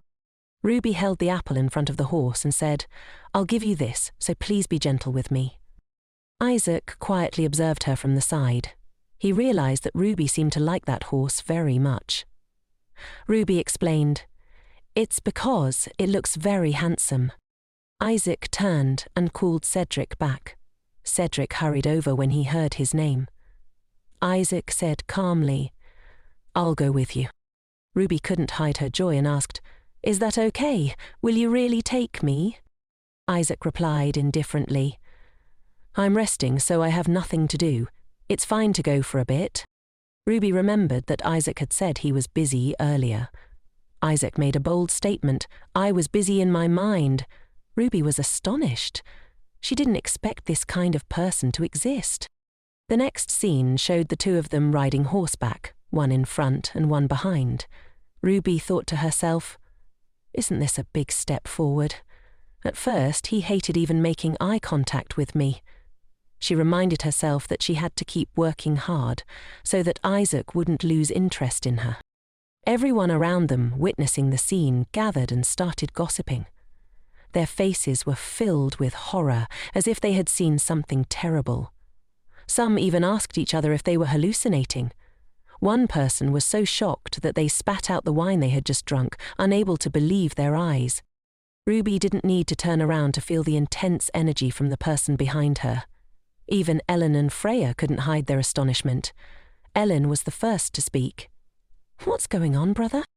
Isaac slowly approached and said, "I have a responsibility to correct what you've done."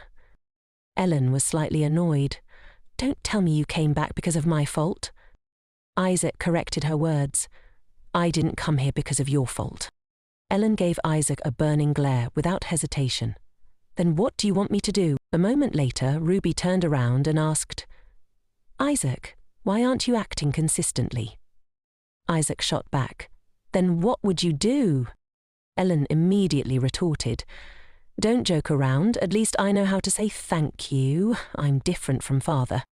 Isaac wasn't about to be outdone. "Right, I know.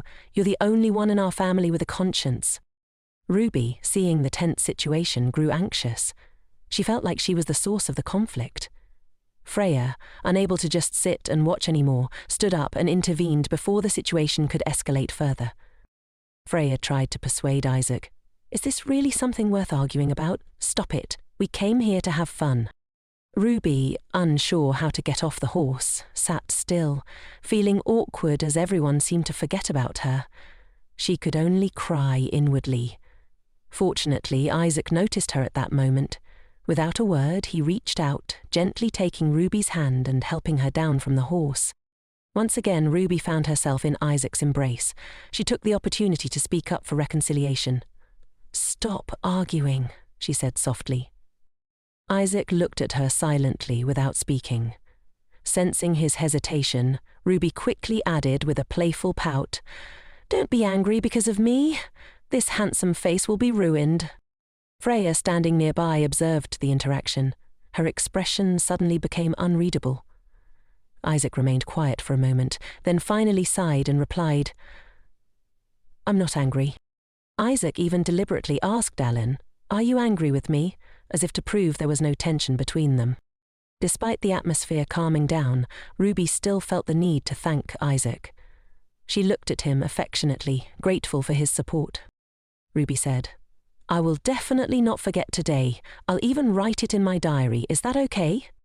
Isaac just shrugged and said, "Do as you please." Ruby forced a bright smile, though inwardly she was exhausted from maintaining this facade. After everything settled, everyone called her to the banquet table.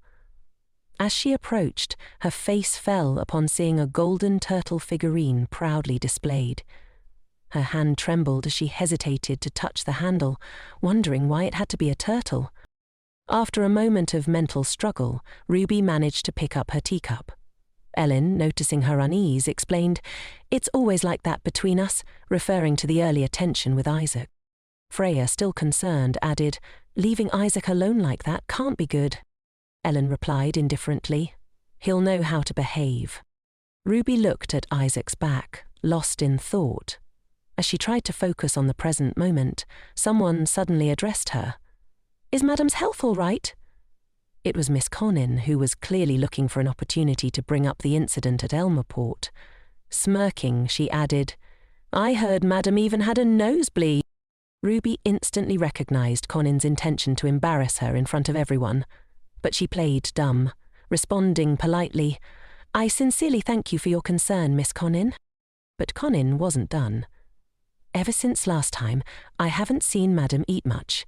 Is Madam on a diet, or is the food here not to your liking?" Ruby chuckled internally at the absurdity of it all, given that Conin had only met her twice. She casually replied, "I'm naturally a light eater." Conin then began lecturing. "Unlike in the South, here in the North you must take better care of your health. You wouldn't want to become a burden to others." Feigning gratitude, Ruby continued to smile. "Thank you for your concern, Miss Conin. Perhaps we should exchange more words over a cup of tea sometime." Later, Conin, at a loss for words, just smiled awkwardly.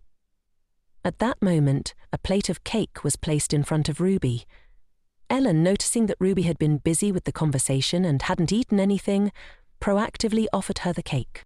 Out of the blue, Freya brought up Ellen's earlier argument with Isaac. "Speaking of older brothers," she said, "I have one too. He's a reliable person." The topic naturally shifted to Ruby's brothers. When asked about them, Ruby simply replied, "My brothers often listen to my whims." Freya immediately expressed envy. "If I had brothers like that, I'd miss them a lot." Ruby sensed a hint of judgment in her words, but didn't dwell on it. She simply smiled and said, "Since I'm enjoying myself so much here, I haven't really thought about them." Taking advantage of the mention of Ruby's family, someone brought up Cardinal Valentino's visit to Arundel this year. Ruby, surprised by the question, replied that she had never heard of such a thing. She was also quite taken aback by Cesari's fame. The match was scheduled for late autumn, so Cesari would be arriving in a few months. Whether it was Cesari or Isaac, both were equally arrogant, and it was hard to imagine what would happen if the two ever met. After the banquet, Freya and Ruby went horseback riding in the forest. During their ride, Freya reassured Ruby, "Don't mind Conin. She's not necessarily a bad person. It's just that she's pursued Isaac for a long time, so she's a bit jealous." Ruby waved her hand dismissively, signalling that she understood. She even said with a smile, "I had anticipated that many ladies would admire my husband. After all, he's so dashing." Freya immediately complimented Ruby on her amiable nature, and the two continued their ride in good spirits. Freya added, "Actually, at first, I thought Madame was a formidable person." Ruby asked curiously, "Why is that?" Freya explained, "Because Madame is the Princess of Romania." Ruby nodded in agreement. If it were the original Rhea, it would be so, she thought. However, Ruby felt more drawn to the initial Rhea, believing that if she had truly liked her surroundings, she wouldn't have made such foolish choices. As they rode further, Ruby noticed they had gone quite far and wondered if they could continue further ahead. Freya reassured her, "As long as we don't go too deep inside, it's fine. This is the safest place to hold outdoor gatherings." Freya also noticed Ruby's skill at riding. Ruby modestly explained, "It's probably because I like horses, so I look more experienced." Suddenly, Freya proposed a horse riding competition. She pointed towards one side of the forest and said, "Follow the side road on the right, and you'll see the finish line on the other side. Whoever gets there first wins." Ruby recognized this as a golden opportunity to get closer to Freya and agreed without hesitation. Freya, familiar with the road, graciously offered to let Ruby start first. Ruby, without suspicion, followed Freya's suggestion. After saying goodbye, she eagerly rode toward the direction Freya had pointed. Sitting on horseback, Ruby felt more comfortable than ever. She couldn't help but let out a hearty laugh, something she hadn't done in a long time. Ruby untied her hair, letting her long locks flow in the wind, savouring the rare feeling of freedom. For the first time in a while, she wanted to fully utilize her abilities. Excited, Ruby called back to Freya, but there was no response. She turned and realized that no one was behind her. Confused and slightly uneasy, she wondered where Freya had gone, completely unaware of the danger lurking nearby. In her moment of vulnerability, a mysterious dark shadow sensed Ruby's presence. Taking advantage of her unguarded moment, it extended its tentacles and grabbed her ankle, pulling her off balance as her heart raced in panic. Ruby, caught off guard by the sudden attack, lost her balance and fell off her horse. As the strange tentacles clung to her body, she struggled frantically to break free despite not fully understanding what was happening. A tentacle suddenly reached out in front of her, and with a loud thud, something ominous had occurred. The sky darkened quickly, and the moonlight began to bathe the forest in an eerie glow. After being attacked, Ruby fainted. Groaning in pain, she finally regained consciousness some time later. Disoriented, she looked around, trying to grasp her surroundings. Suddenly, a noise behind her made her turn her head fearfully. Emerging from the bushes was a monstrous creature that resembled both a rabbit and a weasel, but far larger and more grotesque. Ruby stared at the creature, her mind racing to identify what it was. It had the body of a weasel, but was grotesquely oversized. As if to confirm her worst fears, the creature opened its gigantic mouth, revealing a pile of bones inside. Unsure if they belonged to humans or animals, Ruby's terror grew, and she let out a scream. Her eyes focused on the bones, and the more she looked, the more they resembled human remains. Her face drained of colour, and she nearly fainted on the spot. Sensing her fear, the weasel-like monster waved its hands, as though trying to reassure her not to be afraid. Then, to Ruby's shock, it took slow steps toward her. Ruby could only wave her hands frantically, begging it not to come closer. Just as she feared she was about to become its next meal, the creature suddenly scooped her up in its arms. Without a word, the monster held her tightly and began to run, darting through the forest at a terrifying speed. Ruby, still in shock, assumed it was carrying her away to finish her off. She cried out in desperation, pleading with it to let her go, but the creature showed no sign of stopping. Ruby thought in despair, "I tried so hard not to die at the hands of my husband, but now I'm going to be eaten by a fat monster." A sound, like that of a ferocious beast, echoed through the silent forest. Ruby and the weasel monster were hiding behind a rock, quietly observing. Curious about the source of the noise, Ruby peeked over the rock. The weasel monster quickly pushed her head down, urging her to stay hidden. The footsteps grew closer and closer. Ruby covered her mouth, trying to stifle any sound, but just at that moment she hiccuped. The noise wasn't too loud, but it was enough to draw the attention of the thing approaching. What appeared before them was a monstrous figure, an eerie, headless corpse riding a horse. Ruby, terrified, carefully observed the creature, unsure of what kind of monster it was. The headless rider scanned the area, seemingly searching for Ruby. She could only hold her breath, praying it wouldn't find her. With each of the rider's approaching steps, Ruby squeezed her eyes shut, refusing to reveal any sign of her presence. After what felt like an eternity, the terrifying creature finally turned and left. Ruby exhaled in relief, her heartbeat still racing. When she looked to the side, she saw the weasel monster scurrying off into the shadows. Ruby also noticed that the dark purple tentacles that had attacked her earlier were writhing nearby, occasionally sparking with electricity. Instinctively, she reached down to touch her ankle where the tentacles had grabbed her. Before Ruby could examine her injury further, the weasel monster returned. It gently placed a leaf on Ruby's forehead. Ruby, stunned, didn't know how to react to the strange gesture. After a moment of confusion, she realized that the creature was trying to help her. Hearing it make a soft noise, Ruby asked excitedly, "Can you understand me?" The weasel monster waved its hand in response, signaling that it did. But when she asked if it understood human language, it shook its head vigorously. It seemed that the creature could only understand the sound of Ruby's voice, not her words. Ruby, sensing the creature's willingness to help, decided to ask for one more favor. "Can you take me home?" The weasel monster's mood suddenly shifted, and it seemed strangely dejected. After a brief pause, it regained its composure, though Ruby couldn't help but notice the lingering sadness in its eyes.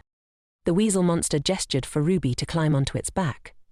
As she touched its hand, a surprisingly soft sensation spread through her fingers. Once Ruby was securely positioned, she informed the weasel monster that they could depart. With that, it leapt into the air, carrying her swiftly through the forest towards home. Meanwhile, on the other side of the forest, a search party was in full motion, calling out for Ruby. Andy, one of the searchers, shouted, "Madam, where are you?" Just as he finished, a rustling noise came from the bushes behind him. Andy cautiously turned to investigate. Something had just darted away. He moved closer and shone his light on the source of the noise. To his surprise, there was Ruby, sitting on the ground, covered in scratches and wounds. "Madam," Andy exclaimed, relief washing over him. "It's so fortunate you're safe." Isaac, upon hearing Andy's shout, froze in place. Andy quickly reported to him, "I found Madam."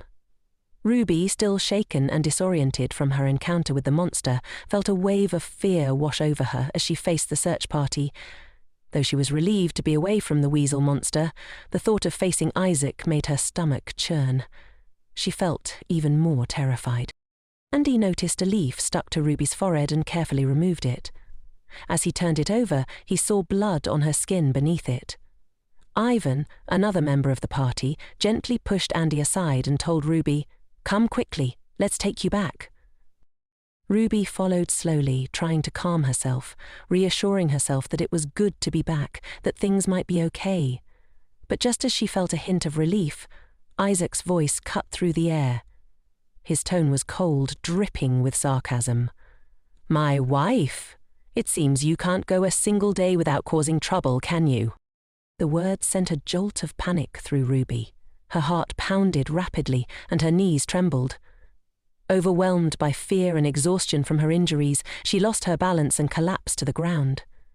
Looking up at Isaac, she was filled with dread. In that moment, it truly felt as if he was going to kill her right there on the spot. Seeing Ruby in such a state only made Isaac angrier. His voice was sharp as he sternly commanded, "Get up!" Andy, wanting to speak on Ruby's behalf, was abruptly cut off. "Didn't I tell you not to attract my attention like this?" Isaac snapped. Ruby knew she had upset Isaac again. She obediently lowered her head and apologized, trying her best to hold back tears. But what else could she do?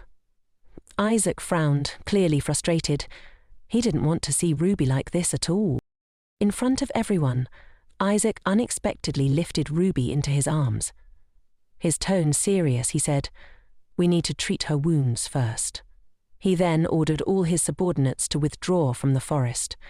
Andy and Ivan, who had been bracing themselves for Isaac to vent his anger on Ruby, breathed a sigh of relief. The group headed straight toward the castle, but the atmosphere was tense and quiet, with only the sound of the horses' hooves breaking the silence. Isaac allowed Ruby to lean against him, adjusting his pace to the slowest possible speed to avoid aggravating her injuries. Ruby, feeling the warmth of his embrace, secretly observed his face. But Isaac betrayed no emotion. She couldn't tell what he was thinking. Slowly, Ruby closed her eyes, feeling the exhaustion from the day's events catching up with her. Once back at the castle, Ruby's wounds were bandaged, and she drifted into sleep. After what felt like hours of deep rest, she slowly opened her eyes. The first thing she saw was Isaac sitting at her bedside, quietly watching her. Her immediate reaction was to apologize. "I'm sorry for falling asleep," Ruby murmured, her voice still groggy. Isaac didn't waste time. "Explain everything," he demanded. Ruby, still confused, hesitated for a moment before recounting the day's events truthfully.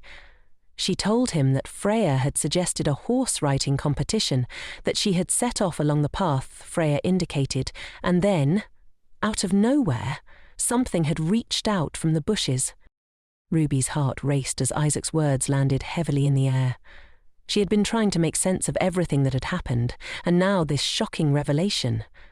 Freya had said she led Ruby into the forest at her request, and that she tried to stop her because she knew it was dangerous.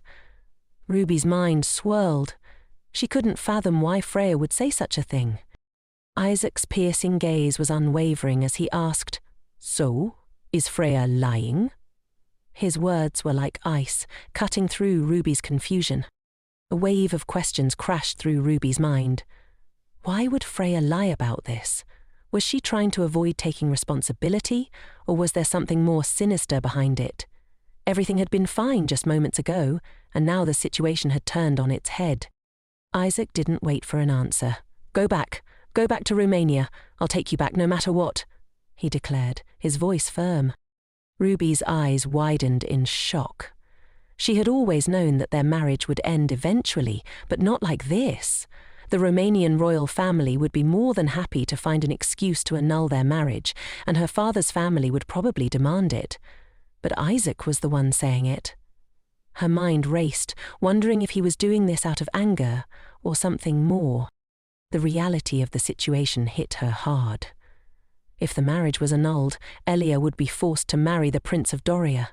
If Elle died, Ruby would be left helpless, and her father's accomplice would have succeeded in his plan. She couldn't let that happen. Isaac's cold voice broke through her thoughts. "Anyway, we didn't marry for love. You being here isn't good for either of us, so go home." For the first time, Ruby felt a surge of defiance rise within her. She clutched the blanket, her emotions overwhelming her. Without thinking, she threw herself at Isaac, kneeling at his feet in desperation. "I can't go back," Ruby pleaded, her voice breaking. Tears streamed down her face uncontrollably. "It's all my fault. I won't do it again. Please forgive me. I'll accept any punishment. I'll accept whatever punishment I deserve, please." Isaac's expression hardened as he forced her to look at him. He took a deep breath, his voice turning cold and cruel as he confessed his feelings for the first time. "I hate you. Your lowly status disgusts me. Why do you always act like this? Whether you live or die isn't my concern, but why am I causing such a commotion in the middle of the night?" Ruby's heart shattered at his words, the final blow to her already fragile spirit. "Just because of you? What are you that I should care so much? I'm going crazy trying to understand." Isaac's words hung in the air, sharp and cutting. After his outburst, silence filled the room. Ruby, her heart heavy, realized something. Despite everything, she had become more than just a passing thought to Isaac. He had wavered, even if only for a moment, because of her words. It was a small victory in a sea of conflict, but to her it was everything. She was no longer invisible to him, no longer just a side character in his life. "I'll do anything," she repeated, her voice soft and desperate, like a broken record that couldn't stop playing. Isaac paused, his eyes flicking toward her as if assessing her sincerity.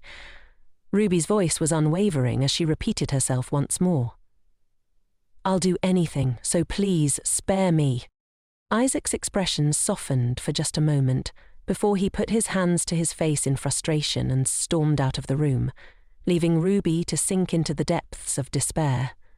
The silence was deafening, suffocating her with its weight. Freya van Fuana, a perfect noble lady, always confident, elegant, and adored by all. She had been described in the novel as a character who never lost her composure.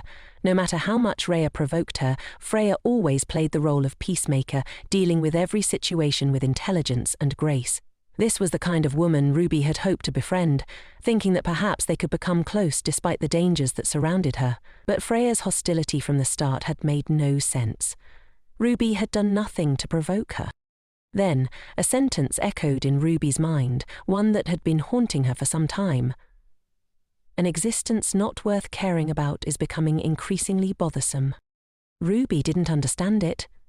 She didn't understand why Freya treated her like this, nor did she know what to do with the painful uncertainty swirling in her chest. The next morning, Freya came to the castle to apologize. She admitted to initiating the competition, but claimed that Isaac's frightening reaction had forced her to lie. Her remorse for Ruby seemed faint. Her acting skills were truly masterful. Ruby glared at her with disgust. Apologize? As if, Ruby thought. If you were truly sorry, you'd tell the truth, even if it's late. Why say these things only when we're alone? Still, on the surface, Ruby had to appear magnanimous. "Miss Freya, you didn't know things would turn out this way. Don't worry about it." Freya continued to feign guilt, and Ruby forced a bright smile. "I'm really fine. I even enjoyed it. Got to admire the beautiful scenery of Arundel up close," Ruby said, her tone light but biting. Freya was momentarily taken aback, but quickly regained her composure. She took Ruby's hand and offered her full support should she need anything in the future. Ruby knew that to Freya she was an insignificant obstacle. She didn't know what she had done to upset her, but it was clear no one would believe her over Freya. The irony was that the only person who had listened to Ruby was her husband, the same man who was destined to murder her. Later, Ellen came to inform Ruby about plans for a birthday party for her brother. "Just proceed with what I asked you to do," Ellen instructed. Ruby scratched her head in embarrassment. Ellen wasn't wrong. Given the current situation, she was probably already on everyone's blacklist. Going out there now would only make people hate her more. Ellen would be too busy to help until the day of the party, so she had the servants prepare everything Ruby would need in advance. The mere mention of the servants gave Ruby a headache. Though they had pretended to care for her not long ago, once her husband went into seclusion, they began to treat her with contempt. The servants ignored her, despite saying she should ring the bell if she needed anything. When Ruby did, they would take their time arriving, often with indifferent attitudes. Fortunately, Ruby had bribed Lucille before and was still receiving her help. What Ruby needed to focus on now was improving Isaac's opinion of her. After some thought, she remembered the bedside table. Luckily, what she needed was still in the cupboard. She took out a needle and thread set, planning to embroider something for Isaac's birthday. She hadn't noticed when a maid had entered the room until she suddenly spoke, asking if Ruby knew how to sew. Ruby didn't even recall summoning her. With a polite smile, Ruby replied, "I'm just imitating someone else's embroidery." She even pretended not to know what to embroider. The maid immediately suggested a willow tree pattern, mentioning that Isaac often climbed a willow tree as a child, but it had been cut down, and now he missed it dearly. Ruby forced a bright smile, thanking her for the suggestion. After the maid left, Ruby's smile faded. She wasn't sure of the specific reasons behind Duchess Om's tragic death, but one scene stood out vividly in her memory. The Duchess had hanged herself from a willow tree. A willow tree? No way, Ruby thought. She was also certain this maid had been the one who extinguished the torch in her room during Isaac's last birthday. On Isaac's birthday, Ruby finally finished embroidering a sunflower design as a gift. She then took out pen and paper, intending to write a letter to him. However, before she could begin, a sharp pain surged through her stomach. Her period had arrived. Why today of all days? Ruby silently cursed. She reached for the bell beside her bed, using the last of her strength to ring it. Unfortunately, the person who came was the same wicked maid from the previous day. Seeing that Ruby was suffering from menstrual cramps, the maid coldly offered to bring her pain medication. The maid also announced, "According to the young master, Madam is only allowed to stay in her room today." This meant Ruby wasn't expected nor permitted to attend the ceremony. The maid added, "Anyway, your health isn't very good, so it's probably for the best. If you want to send a message, I'll deliver it for you." A moment later, another maid arrived with medicine. "Madam, I brought your pain medication." Although Ruby disliked it, she reluctantly took the medicine. "Lucille, call Ellen for me, please," Ruby requested. However, Lucille's response was disappointing. "Miss has gone out. She'll be back when the party starts." "I see. Thank you, Lucille." Lucille, noticing Ruby's appearance, felt a twinge of sympathy but couldn't do anything to help. "Then I'll excuse myself," she said, leaving Ruby alone. Ruby lay in her room, her mind racing with Marta's earlier words. What should I do? Marta had promised to deliver Ruby's message, but could she really trust her? If Marta says I'm crazy, will she even give him my message? Ruby's thoughts spiraled. No matter how upset he is, telling me I can't attend his birthday party is absurd. But what if what the maid said is true? She tried to calm herself. If it's Isaac, it's possible. I want to believe it's not. But what if this is his way of completely severing his feelings for me? Time passed quickly, and soon it was almost 5 p.m. Ruby remained alone in her room, waiting anxiously, her confidence draining with each passing minute. This is too much. The party is about to start, and they must have told Anya that I'm not well and can't attend. It was true that Ruby wasn't feeling well, but she couldn't just sit there any longer. She needed to find a way to save herself. Hearing Ruby's bell, Lucille returned as instructed. "You called, madam?" Ruby, now with a determined smile, looked at the maid. "Can you help me? The party is about to start." "And I want to attend too," Ruby insisted. Lucille looked a little worried when she heard this. "But madam, I was told." Ruby interrupted the maid before she could finish. "Just help me change my clothes. I've been cooped up in this room for days and I feel so stifled. I just want to go out for a bit of fresh air and then I'll come back right away." As she spoke, Ruby discreetly handed Lucille a jewel as payment, her expression pitiful. "Please, Lucille." Lucille glanced at the jewel in her hand, confused by the unusual request. In the end, she couldn't resist Ruby's desperate look and agreed to help. Madam, you can only stay for a little while and then you have to come back immediately. I know, I'll be right back, Ruby promised. At last, Ruby had the opportunity to deliver the letter where it needed to go. Her escape was successful, and she soon found herself standing in front of the palace doors, where the party was in full swing. As a madam, I have to sneak around like a thief, she thought bitterly. Okay, I just need to deliver the gift and head back, but what am I doing? It seemed that fate was not on Ruby's side. Though the sky had been calm, a sudden clap of thunder echoed, followed by an unexpected downpour. Ruby could hardly believe her misfortune. Why did it have to rain right now? She cursed. Drenched and frustrated, she hurriedly checked the gift to see if it was damaged. As she fumbled with it, a voice suddenly rang out from nearby. As expected, even the heavens know whose birthday it is today. Is it because it's the North's greatest night? Even the heavens must show respect. It was the chatter of the guests at the party. Ruby quietly peeked inside at the lively atmosphere, feeling even more out of place in her current state. Why are they so happy? Ruby thought to herself. I worked so hard to prepare a gift for him, yet, looking at the gift bag in her hand, Ruby could only blame herself for being so naive. Just then, as if in answer to her thoughts, a familiar voice rang out. It doesn't look like it was that hard. As she had guessed, the voice belonged to Isaac. He was chatting with the people inside, and a girl responded, Kitty SIRU, how annoying. Do you really have to ignore someone's sincerity? Another voice chimed in, I told you, Mississippi, it's useless to treat this guy nicely. Ruby felt a pang of sadness as she watched Isaac laughing and talking happily with the guests around him, showing no sign of noticing her. And I went through all that trouble to sneak out just to give him a gift. The door slowly opened, but along with it came Ruby's overwhelming sense of disappointment. I don't blame anyone, she thought. I just blame myself for being naive enough to put my heart into someone who doesn't care about me. Let's go back. I'm just an uninvited guest. Showing up like this would only be humiliating. It was all for nothing anyway. The gift was ruined. She glanced at the simple, crumpled gift bag, damaged by the rain. Unconsciously, she compared it to the elaborate gifts Isaac had received from the young ladies at the party.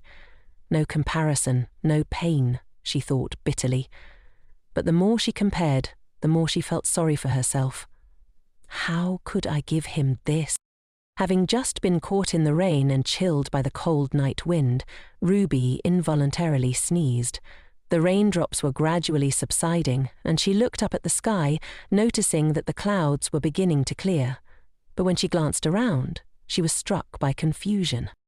In her sadness, Ruby had wandered aimlessly, unaware of where she was headed. But where am I? She wondered, suddenly feeling lost. Suddenly, a strong collision jolted Ruby, sending a sharp wave of pain through her shoulder. I thought my shoulder was broken, she panicked. Unsure of who had bumped into her, Ruby decided she had better run. She was about to leave when a voice called out, Madam, are you all right? It turned out the person who had collided with her was Lorenzo. Hearing his voice, Ruby froze.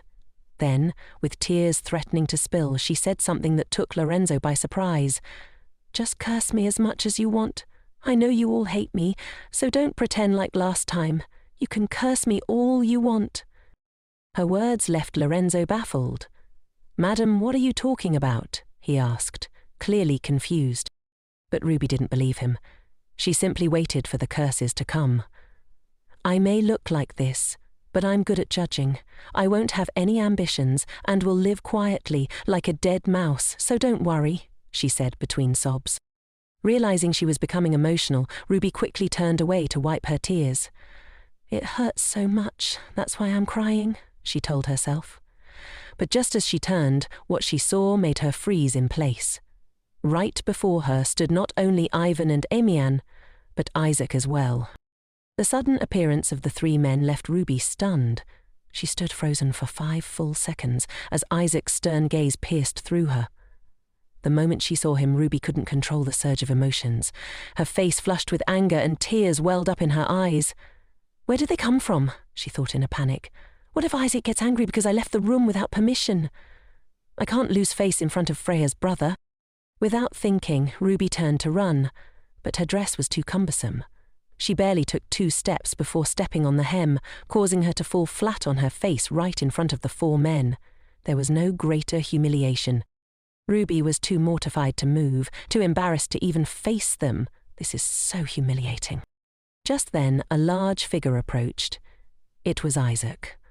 To her surprise, he gently helped her up, his attitude soft and caring. "Hey," Isaac began, but Ruby was utterly terrified. Ruby hurriedly explained, "I'm sorry for leaving my room without permission. I just wanted to give you your present and then go back. I didn't intend to linger here at all." Isaac was surprised and puzzled by her words. "What are you talking about?"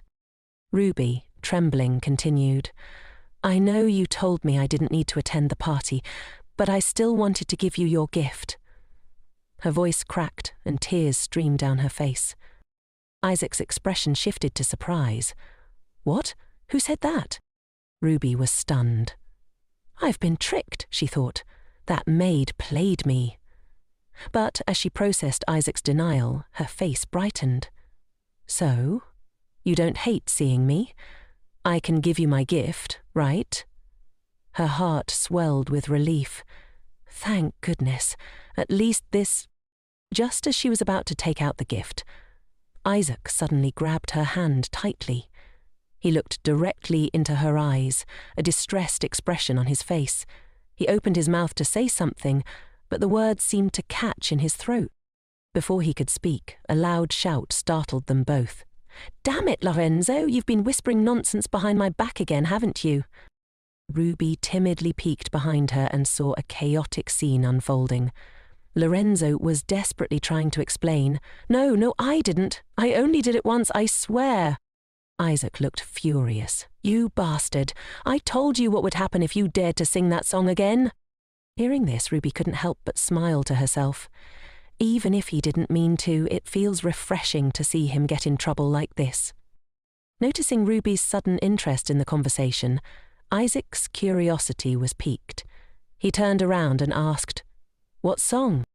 The 3 people who had been arguing and wrestling fell silent, their faces turning pale. No one dared to answer him. Isaac's voice grew stern. "I asked, what song?" Ruby suddenly recalled a conversation with one of the servants. "Oh, right.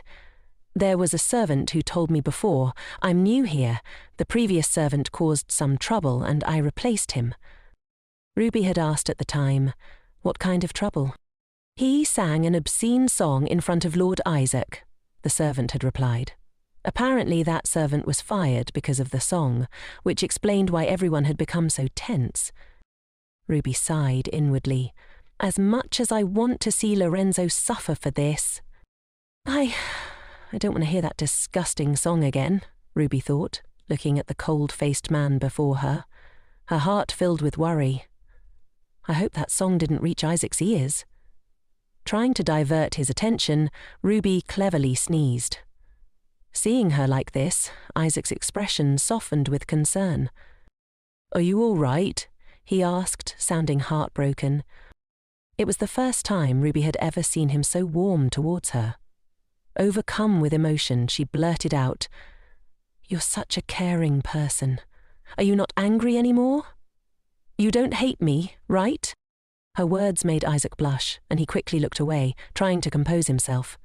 With a steady voice, he gently helped her up and said, "Let's go inside." But Ruby suddenly remembered her soaked dress. Wait a minute. You're telling me to attend the party looking like this? As soon as they entered the hall, Ellen rushed over, her face full of concern. "Ruby, what happened?" Isaac replied curtly, "We'll talk later. Take her to change her clothes and then come back." In the dressing room, Ellen looked at Ruby and said, "The maid said you weren't feeling well and couldn't attend the party. When I left, you didn't look well either, so I thought you really couldn't come. What happened?" Without thinking, Ruby responded, "I feel much better now. It was just period cramps. I was told I didn't need to attend the party today, so..." Ellen's expression immediately darkened. "Ha! Who said that?" Ruby didn't need to answer. From the look on her face, Ellen already knew who it was. She sighed and shook her head dejectedly. "For now, let me get you some of the pain medication my brother uses." Ellen, still worried about Ruby being left alone, enthusiastically escorted her back to the main hall. "Ruby, try this," she said, offering her some food. "You haven't eaten anything all day." This concern made Ruby feel a little flustered. "Ellen keeps telling me to eat whenever she sees me. I'm really fine." Suddenly, a girl approached and asked, "Ellen, what's wrong? Isaac doesn't look very well." Ellen immediately went to check. "I don't know either, but let me go see. You stay here with Ruby."